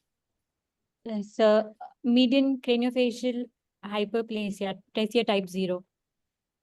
0 and 1.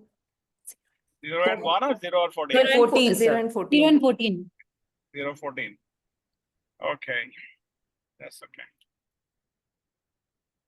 And what is the condition? I mean, how do you describe this? Like, what is the most soft tissues with bifid nose and encephalocele hypertelorism. Hypertelorism, yeah, that's true. The team one, I mean, can I ask question in this also, Doc? Yes, sir. Yes, sir. Yeah. Okay. What are the different grades of hypertelorism? 3 grades of hypertelorism. Team one, please. Yes, sir. There are 3 grades of hypertelorism, sir. What is the severe most form? So more than 4. More than? 74, sir. So for adults, there's grade 1, 2, and 3. 34 to 40 centimeters, 30 to 34 is grade millimeter more than of intercanthal distance is grade 1. 34 to 40 is grade 2. Greater than 40 is considered grade 3. In children, it is based on age and 0 to greater than 4 centimeter from age appropriate intercanthal distance considered grade 1, 4 to 8 millimeter is grade 2, and greater than 8 millimeter more than age appropriate intercanthal. See, you said it right. There are 3 grades, and the severe most is the grade 3 one, and it's more than 40 millimeters. Okay, that's the one. Okay. What is, I mean, you have landed up in problem yourself. What is the intraorbital distance at the age of 3 years? You said age appropriate. Yes, sir. So what is the intraorbital distance at age of 3 and the newborn? At the age of 1 year, it's about 17 to 18 millimeter. And So at 3 years, it's around 26 20 plus minus 6 mm. Okay. Okay. That's I wonder. Kim? Yes, yes. I'll start now. Oh, I think it is visible now. Yeah, yeah. Okay.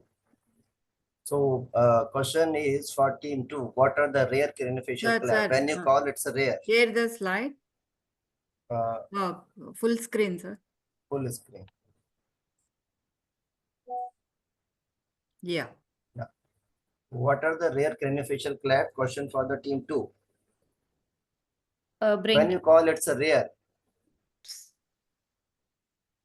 The branchial clefts or cervical clefts.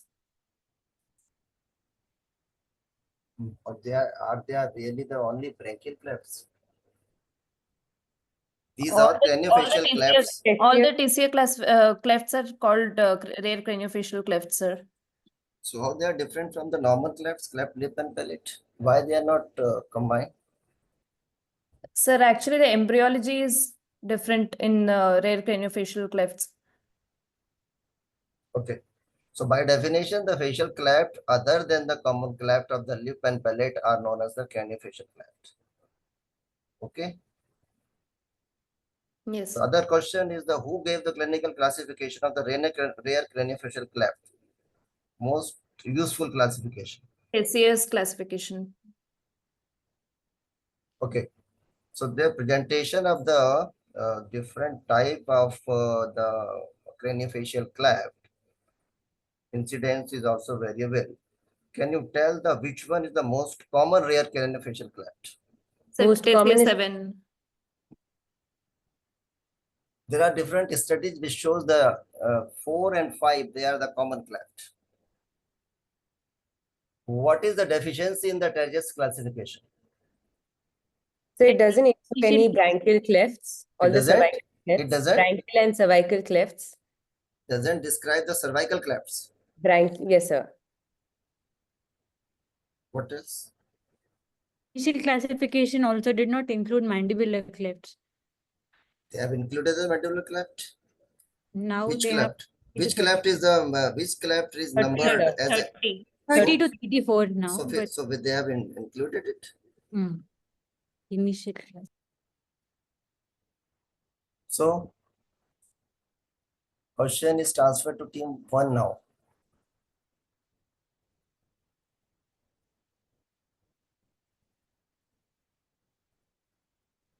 Team 1. Yes, sir. No answer? No, sir. Yes, there are some deficiency because in the original description, there was no description about the encephalocele. Now we consider it as a cleft. And all presentation of the various craniofacial cleft cannot be categorized. And it doesn't provide the detailed pictures of the specific features with a lack of description of the encephalocele and dermoid. And they fail to describe the nasal aplasia and ophthalmos, microphthalmos, proboscis, and so many other things. So that was a very basic description. Who modified this? This modification of the classification was based on which finding? So it's subsided. Which team? This modification, describe this modification. What? Based on the inside foramen, The clefts going medial and lateral to it, which includes Tessius type 4 and 5, sir. Oroocular clefts. Other team, transfer to other team, whether they can improve the answer.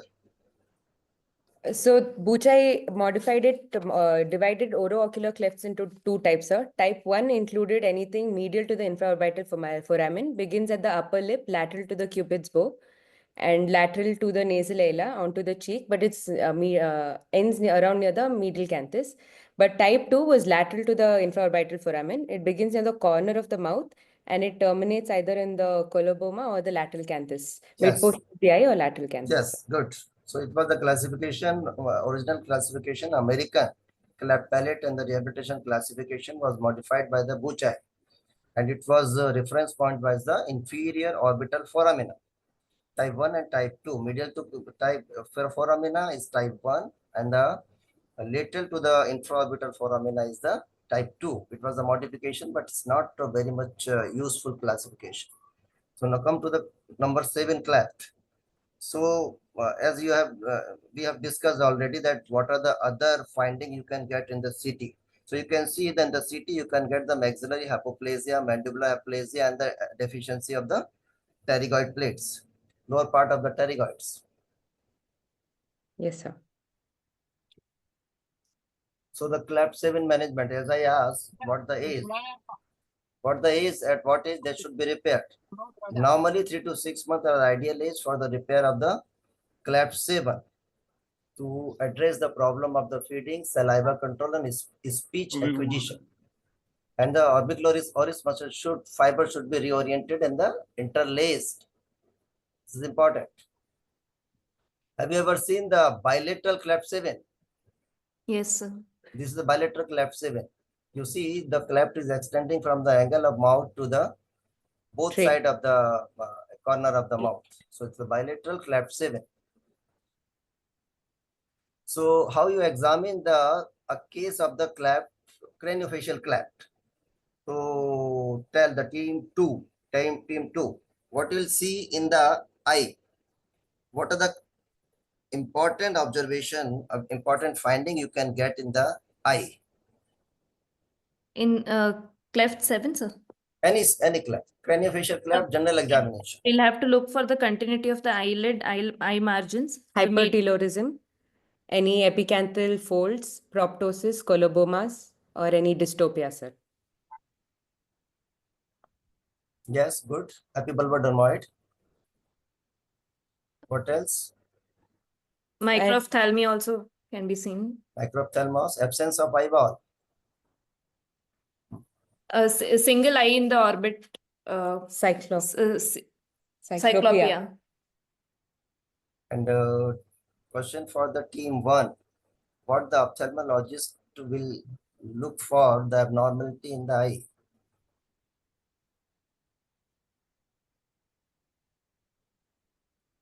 Team 1 is there? Yes, sir. You will send the patient to ophthalmological examination. What you want to look for? Yes. The epiphora in case of involvement of the lacrimal apparatus in type 3 and 4, Tessius cleft. There will be colobomas in the other oroocular clefts like type 4, type 5, type 6, and antimongoloid slant of the eye. And because of deficiencies in the floor of the orbit, these all things you can notice. These all things you can notice. This is your clinical examination. The ophthalmologist especially see answer. But what your answer? No, sir. I'm just listening to you. Okay. Ophthalmologist will see the imbalance between the muscles. So the strabismus is the one thing. Second is the papilloedema. If there is a raised intracranial pressure, you should send the patient for the ophthalmological examination. Okay, so another question for team 2. When the cleft is developed, we say the different processes are appear and they fuse, there are failure of fusion or migration or neuromeric survey, whatever it is.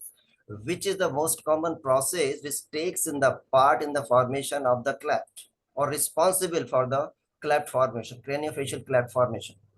The failure of fusion of the frontonasal process with the maxillary process results in all the oronasal and ocular clefts.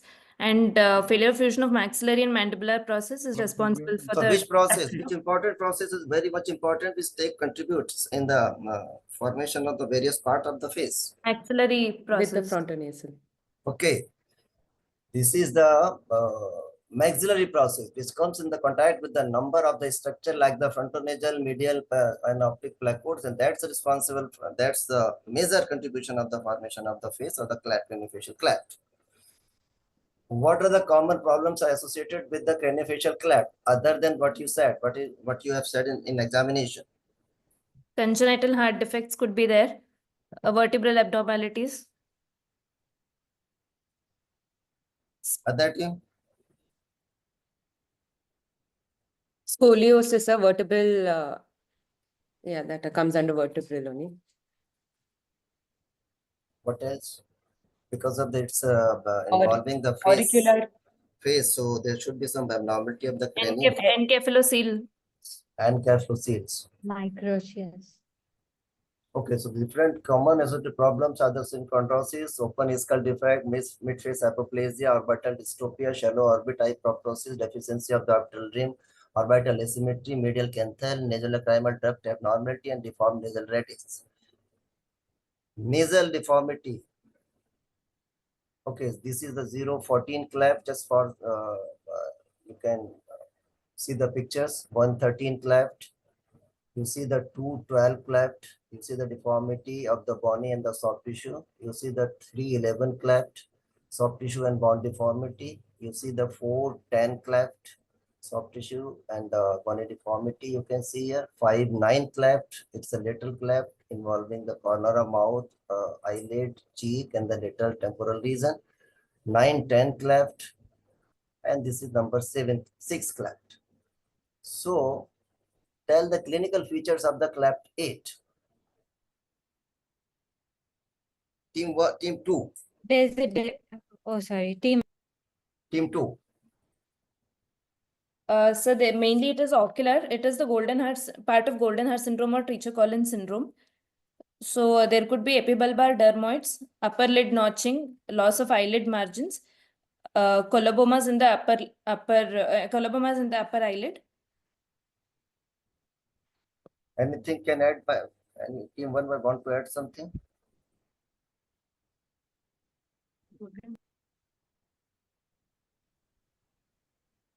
Dermatocele. Dermatocele? Yes, sir. No. Absent zygoma, zygomatic arch and absent zygoma. Yes, because of it is a lateral extension, there may be the zygomatic frontal suture absence. So osseous component lies in the region of the zygomatico-frontal suture and begins near the lateral canthus and extend temporarily. A bony notch can be palpated in the patient at the same site. So this is a clinical presentation of the cleft 8. So if there are 3 things are involved, like the zygomatico-maxillary, zygomatico-temporal, and zygomatico-frontal, what would be the resultant deformity and how the patient will present? So it is the combination would result in a Treacher-Collins syndrome. Yes, correct. Exactly. Yes, you tell what There will be downward slanting of the palpebral fissure because of the loss of the lateral orbital rim. Hypoplastic maxilla will be present, and there could absent zygoma. Yes. So involvement of all these 3 arches resulted into the absence of the zygoma, and it becomes a Treacher-Collins syndrome. 13 cleft. So can you tell the markings how you will repair this cleft? From where you borrow the tissue?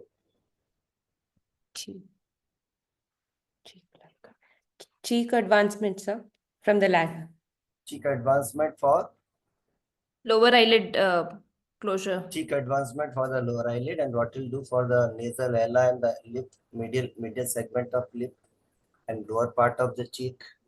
For the lip, we can do a rotation advancement flap. So from where the flap will be borrowed?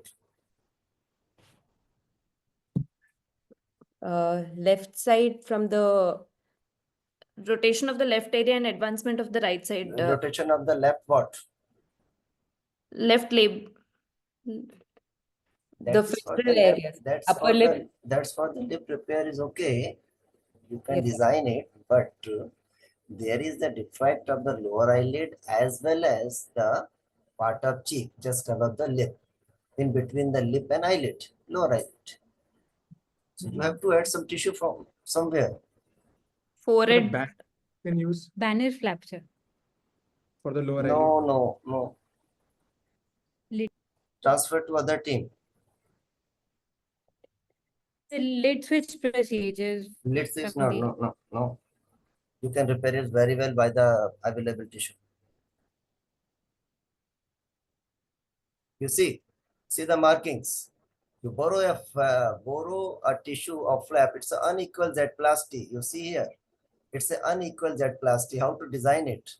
From the lateral nasal wall, then the skin available at the near the medial canthus. So it's an unequal Z-plasty. When you will interpose this, you will be able to achieve this thing.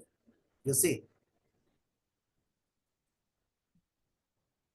So the principles of the management, you have to do the soft tissue, then the bony reconstruction. What are the common methods for the reconstruction of the nose? Team 2.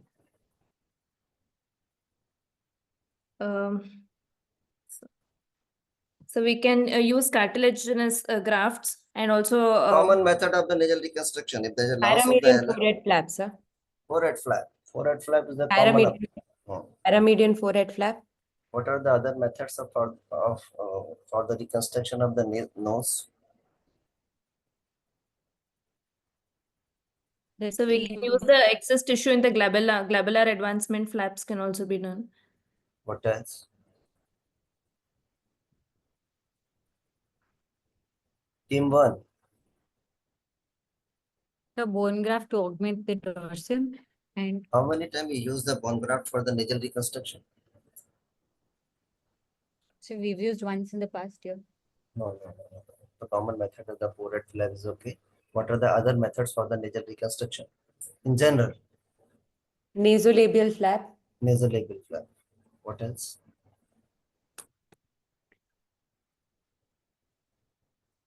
Pre-laminated RAF. Pre-laminated RAF. Good. Team 2. What is Tagliacozzi flap? So the brachial lateral flap, which is used to reconstruct the nose. Okay, so there are various methods for the reconstruction of the nose, either the nasolabial, forehead, Tagliacozzi, and the local tissue. You can use according to site and the size of the defect. And you can use the tissue expander for the nasal reconstruction. Even you have done the cranioplasty or cranial work during childhood for the sometimes correction of some facial cleft. Expander can be used. What are the options for correction of the alar cleft? So we can use the conchal graft from the opposite side for the alar rim. Conchal graft, only conchal graft, cartilage. There is deficiency of the skin as well as the lining also. Concocutaneous, sir, with the skin, composite graft. Team 1.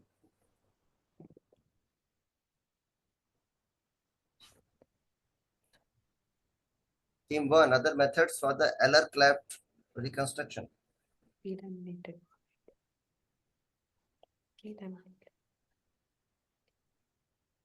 Correction of the alar cleft is very difficult sometimes because of they have the tissue which you cannot borrow in form of the composite graft. So even we have used the forehead flap for the reconstruction. For nasolabial you can use. And what are the deformity you observed in the craniofacial cleft in eyelid, orbit, and zygoma? Team 2. And what will do for the management of these defects? Lateral wall. One is the eyelid absent. Either the eyelid, a part of the eyelid is absent. You have to reconstruct it. And if the orbital wall is absent or the zygoma is absent, what will do? So for eyelid defects, if it's less than 25%, a primary closure can be done. Up to 25 to 50%, we might use a switch over lid switch flap, or you can do a bipedicled if it's more than 50%. And if there's a complete defect, then we can use a buccal mucosal graft for the inner tarsal plate, and we can give a coverage with either a Good. cheek advancement or a forehead Okay, flap. okay. For the orbit, and if there's an absence of the eye, then what reconstruction is required? We can use either autogenous bone grafts like a calvarial. No. If the eyeball is absent, is there an indication of the reconstruction of eyelid? Should it be done, and for what it should be done? If the lateral wall is hypoplastic, there may be lateral displacement of the eye and cause dystopia or strabismus. Or if there is any symptomatic complaints, then we can do a lateral canthopexy. Yeah, it depends on the deformity. You can combine with the lateral canthopexy or the medial canthopexy. Team 1, want to add something?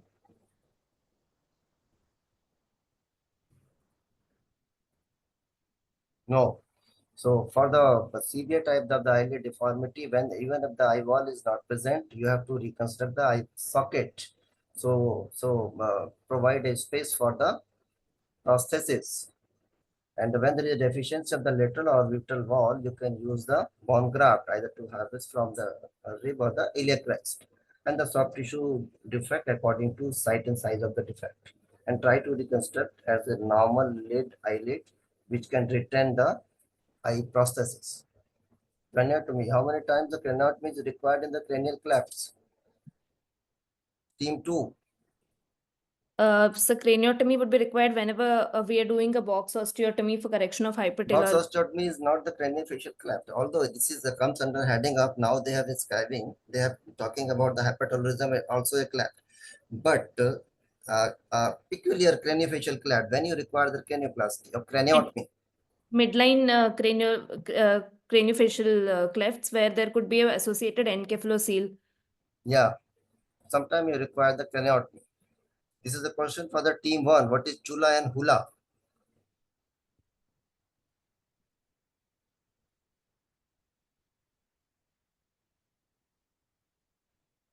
They cannot Google it. No, sir. I'll not give more time to them. No, sir. Okay, again to team 2. You have some idea about the chula and hula? Frontoethmoidal encephalocele correction. No, actually, when we talk about the intracranial intervention, the chula means it's extracranial technique. Is coined by the Thai king Chula Longgongkor. So it was a hospital. So single stage extracranial approach is the chula technique. Hula is actually nothing but it's undermined, and it's a tissue sealant, hard tissue sealant. U mean the undermine and excise, and cephalocele. L is the lower supraorbital wall, and A is the to augment the nasal dorsum. And there are a lot of other terminology. Tell the treatment planning for such type of cleft. Team 2. Sir, in this cleft, we will be planning for a orbital correction first, followed by So you mean to say this is a cleft which is visible? This is not a priority. You want the to do nasal airway correction will be the first priority in this patient. The airway is open. It's very good. Well, good airway. It's all open, not constricted. Rather after repair, you will constrict the airway. Encephalocele may be persistent because of the distance between the cells. Treatment planning in one word. What will do? Soft tissue defect will be corrected first. Soft tissue defect. Yes, sir. Cleft lip and the nasal correction. And then as the child grows, then cleft palate. Team 1. Can add something? Functional problems. Sorry, functional problem is also maybe. Encephalocele correction and lip repair first, followed by palate correction. Followed by palate correction. Yes, sir. And cephalocele with the help of the neurosurgeon. Yes, sir. Difficult. Then how will you bring the nose closer? Because of the palatal shelves are there wide, they are apart. How will you bring them closer? Nose you cannot bring closer. So we can do a facial bipartition to. Yes, that's the answer. Which team answered this? Team 2. Facial bipartition. In this case, you have to do a single, means the craniotomy or vital osteotomy along with the alveolus of the maxilla, and the whole segment will move medially. You see here, cut the orbit all around, here, along with the alveolus, move it medially. So this is a facial bipartite. That's the only answer. And this basis incipitatal encephalocele should be closed by the neurosurgeon at the time of the craniotomy. Craniotomy is required in this case. So answer is the facial bipartite. Most common area involved in the rare craniofacial cleft. And what is the treatment? Team 2. Most common is Tessier 7, sir. So oral commissure and maxilla. Okay. In a cleft which is extending from lip towards the orbit, which common area is involved and what is the treatment? 4 and 5 Tessier. Anatomical part. The maxilla, lateral nasal area, ala. That can get in many clefts, that can get in different presentation of the different cleft. Team 1 can add something. Ocular exposure is Team 1 can add something. ocular exposure. See, any cleft is extending from the lip towards the orbit or canthus. The one important thing comes in the line, that is the nasolacrimal duct. So most of the time you get the abnormality or the discontinuity in continuity of the nasolacrimal duct. What is the treatment of the nasolacrimal duct abnormality? Dacrocystal rhinostomy can. Who answered it? Team 2. Team 2. Yeah, that PCR. Yes, PCR is the one treatment, or to reconstruct the nasolacrimal duct over a stent. These are the aesthetic problems, use of the biomaterial, and sometimes you get the mucosal. This is the one over. Thank you. Thank you, madam. I took long time. No, sir. Thank you, sir. Thanks a lot. It's a wonderful this presentation and with interaction also. Anil, sir. I invite Dr. Anil, sir. Would you like to share anything, sir? Like share what? Any of your cases. I can show you. I mean, a few of my 014 clefts repaired. Yeah, sir. Let them have a look. Okay, sure.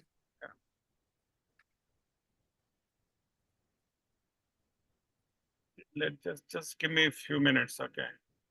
Shall I? You'll take some time. Means I'll ask the moderators to put their. Yeah, definitely. Okay, sir. I invite Bhattacharya, sir, and to give your remarks, sir. I think you better call Dr. Ramesh Sharma first. Sir. Then I I'll call. invite Dr. Then I'll talk. Ramesh Kumar Sharma, sir. Thank you, Dr. Lakshmi, and I must thank Dr. Vishwa for giving me a chance first. Thank you, sir. I think Dr. Kan and Dr. Anil have conducted these sessions very well. I must compliment Dr. Kan. He made it so interesting, like he was a very strict quiz master, and it was like a breeze. So I think I really thoroughly enjoyed his way of conducting the quiz kind of session. So and I'm sure this will excite many younger people to take up this difficult subject of craniofacial clefts. Thank you. I think Dr. Anil is ready now, so I think we can invite him. Thank you, sir. Ramesh sir, thank you. We are inspired from you. Anil, you can. Yeah. Thank you, sir. Thank you. I'm showing this was the case which I asked you, and this is a 014 cleft. Sir, your PPT is not displayed. Share the screen. Share, sir. I'm sharing it. You are sharing the screen, but you are not open the PowerPoint presentation. Okay, just a minute. Yeah, now it's visible. Now visible. Now it's visible, no? That's fine. So this is the case which I showed you, and this is 014, and with hypertelorism with sincipital encephalocele. And you can see there's a big palatal cleft also. And you can see there are two areas where there's a herniation of the brain. Okay, and intraorbital distance in this case was about 7 centimeter. And as Kane was asking, we did facial bipartition in this case. We planned it with all modern techniques, we did virtual surgical planning, we did 3D nylon models, and and this is what we can get. We could get. This is what was the result on the table when we finished it, and this is how it looks after about a year. There are other examples also. This is not exactly craniofacial cleft, but this is also unilateral hypertelorism because of the lateral displacement of the, or lateral and inferior displacement of the orbit because of the meningioma. And this is how it looks after correction. And this is again 014 and with hypertelorism, and this is the long-term result. I operated at around the age of 7 years. Usually we used to operate around 4, but now we have delayed it, and we usually prefer doing it around 10, 11. But in some cases, because there's so much of deformity and there's so much of psychological issues, we operate early. But if we operate early, there are more chances of recurrence. And if you do it later, stability is definitely better. So in this case, we operated around 7, and this is the young girl now, around 18. She has finished the schooling. She's in the college and the final year. And the father came to me for a little bit more improvement of the nose because he wants to marry her. Okay, this is again a young boy with hypertelorism 014. And you can see this is how he looked initially. And this is his twin brother. You can see almost same except for the nose part, which can be improved. This is midline facial cleft, and this was just this much only. And we corrected extracranially, and this is, didn't require actually. And this is how he looked immediately after the surgery. And this a lady from Iraq, and she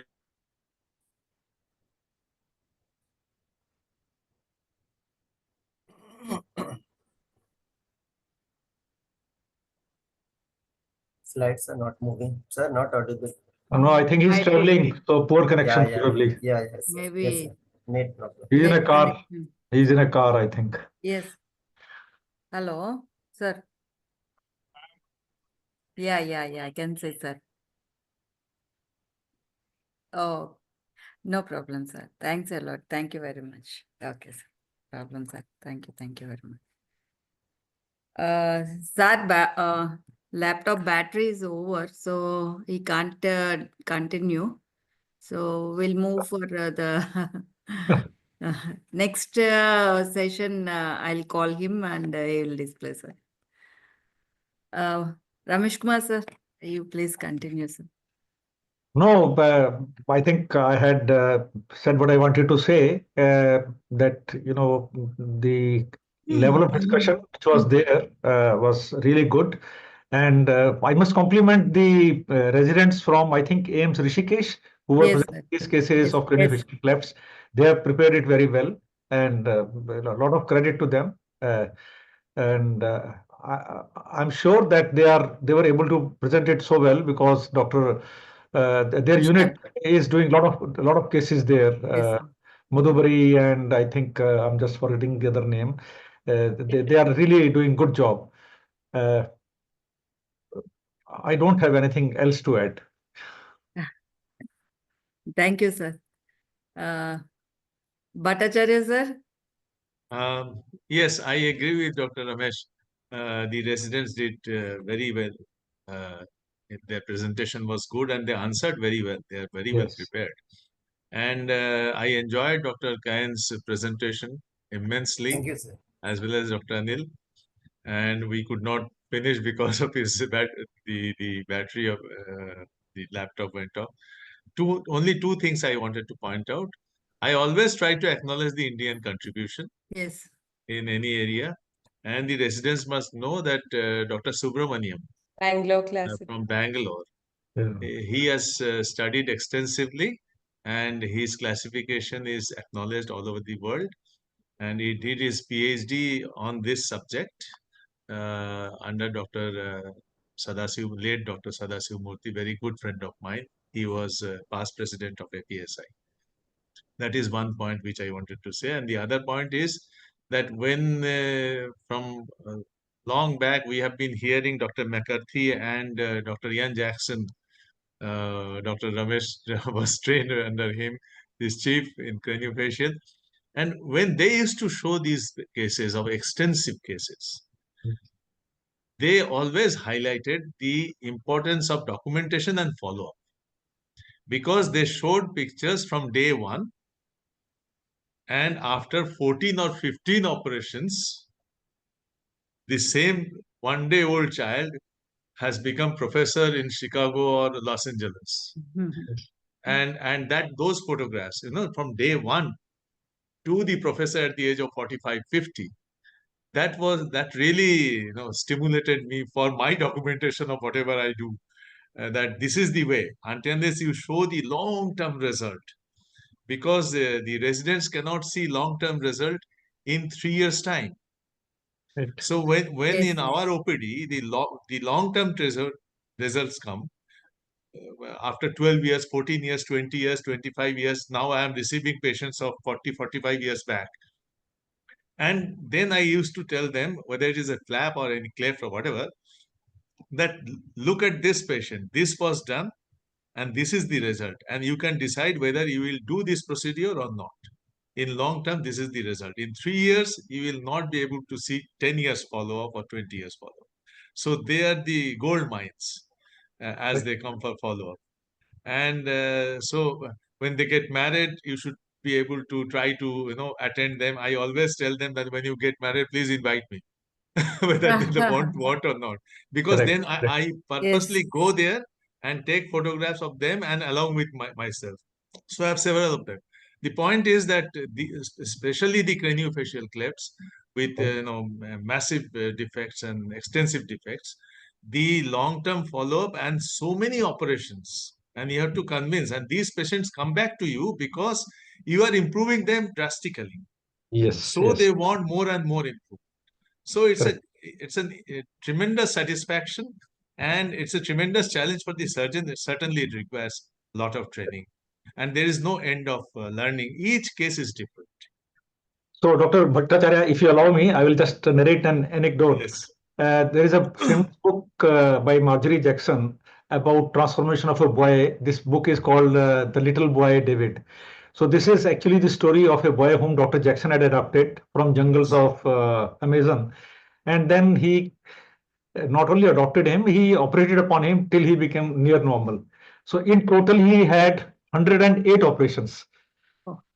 And this is starting from age 1 till he was about 30 years of age. Yes. And it was, treat to see the amount of documentation they had done, which has been made into a BBC documentary also now. So if somebody gets interested, you can search on YouTube the documentary on David the Little Boy. It is amazing. So that underscores the point which you just raised about documentation and taking pictures from day one till either they go to grave or you go to grave. Yes, that's true. Absolutely. So very interesting. Dr. Lakshmi, can I have a question? Yes, sir. Yes, sir. I'm going to invite you. Dr. Arun Kumar, sir, please. Thank you very much, ma'am. Sir. And thank you to my boss, Professor Bhattacharya and Professor Sharma also. And just I am asking a simple question of the country of origin of teachers to team 2. Sorry, sir. Question. Country of origin of teachers. TC. Ratio.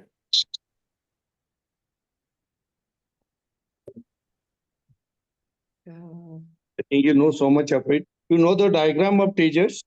Can you Yes, draw sir. your? Can you draw the diagram? Yes, sir. Yes, sir. Have you done it? I believe it. You know it. Okay. Friends, he is In fact, by the way, when Professor Sharma had provoked me to talk about when McCarthy came to Banaras for the annual conference of Plastic Surgeons of India, Professor Bhattacharya was there that time organizing secretary. So McCarthy was first time in India. He was telling that I came with Dr. Tejas, and we both are skiing in Switzerland. So at the age of about 70, he was doing skiing at Switzerland. And later on, Dr. Tejas has died. So craniofacial became very difficult subject for all of us, I think.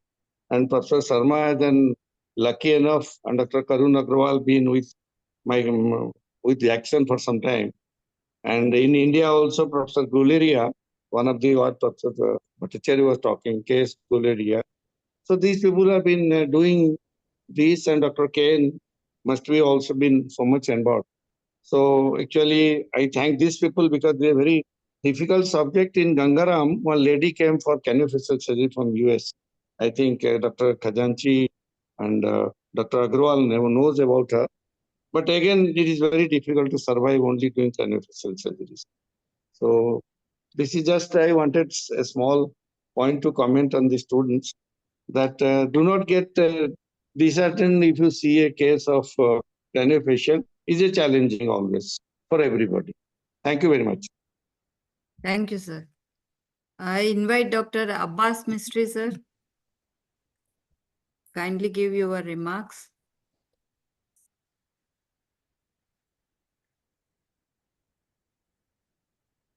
Unmute yourself, please. Good evening, everybody.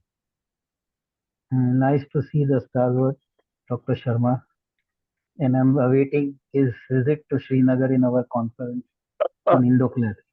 Thank you. Dr. Guleria, sir, Abhi just mentioned, he was my teacher, and then Dr. Jackson would come almost every year for the HPSI conference, and I have personally assisted him, and he was, of course, very jovial also. So that bird he allowed me to use, and then it went into his glove. So I said, "Sir, I'm sorry, but no, you have not injured me as yet." So still you're trying to injure. So we have done a few cases. I was in private practice. After that, I had to leave KEM for reasons I cannot now speak about it. But at that time, during Dr. Guleria's time, we were doing almost one case a week of craniofacial craniosynostosis. And my thesis was almost more than 160 cases since Dr. Charles Pinto's time and neurosurgeon. And I tried continuing in private practice, but then as you mentioned, the number of surgeries goes on. And initially the patients and the parents are very happy because the gross deformity gets corrected. But to get the finer correction of the smaller deformities there becomes really difficult. And then it becomes little unnerving for the patients also because you are not able to achieve the final, corrections. And you also start losing interest because of a lot of restraints in private practice, finances especially. As regards, the follow-up, Dr. Bhattacharya said, I have at least visited 15 of my patients' marriage, and I have got photographs of them with me. But at present, I will not be able to disclose. Ramzan is on, so it's time to leave for the masjid for breaking the fast. Madam insisted, so I told her, Madam, this month I will not be taking active part, but of course in the finals I will be there with whatever work I have done to show. These things I have presented in Indocleft, the huge series of rare craniofacial anomalies and what I have achieved. Luckily, I have been able to follow them till their marriage, and now I even interacting with they are married, they have got children, and they keep on, WhatsApp has made life in a way easy also, though sometimes it's troubling because they regularly greet me. Otherwise, I was, as Dr. Sharma and Dr. Setke, these today's students are really well read. And it is a little, what do you call, on their, when they were, you cannot compare them with the earlier students who were only answering cleft lip and palate, which is very common. Here, these people know a lot about the syndromes and other things. Knowing theoretical is okay, but then you coming to it is really hard work. It was almost your entire life and keep on learning because you don't get enough. You don't get enough material to mimic that. You know, somebody has done like this, so it is purely his work on his knowledge of and experience of so many years. But no 10 cases or 20 or 100 cases are done in the similar manner so that you can mimic that when this other case comes. Because all cases are different. They may be classified into a certain group, but then they are all different, and depending on the local tissues and your expertise, you may be able to use it. So I think, madam, your work on Plastiquest is phenomenal. It is learning for the juniors as well as for the seniors also. I think, madam, you continue with all different branches of plastic surgery. Thank you, sir, Thank you for giving the opportunity and support. No. It's our work. Thank you, sir. Thank you, ma'am. Now I request Mustafa Kadir, sir, to give your remarks, sir.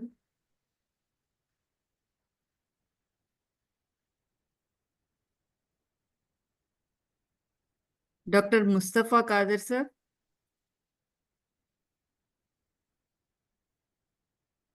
Dr. Vijay Joseph, sir. Madam, I think that was a fabulous session. Very difficult cases and really very well discussed. I think the students did very well, and I congratulate everyone on this session. Thank you so much.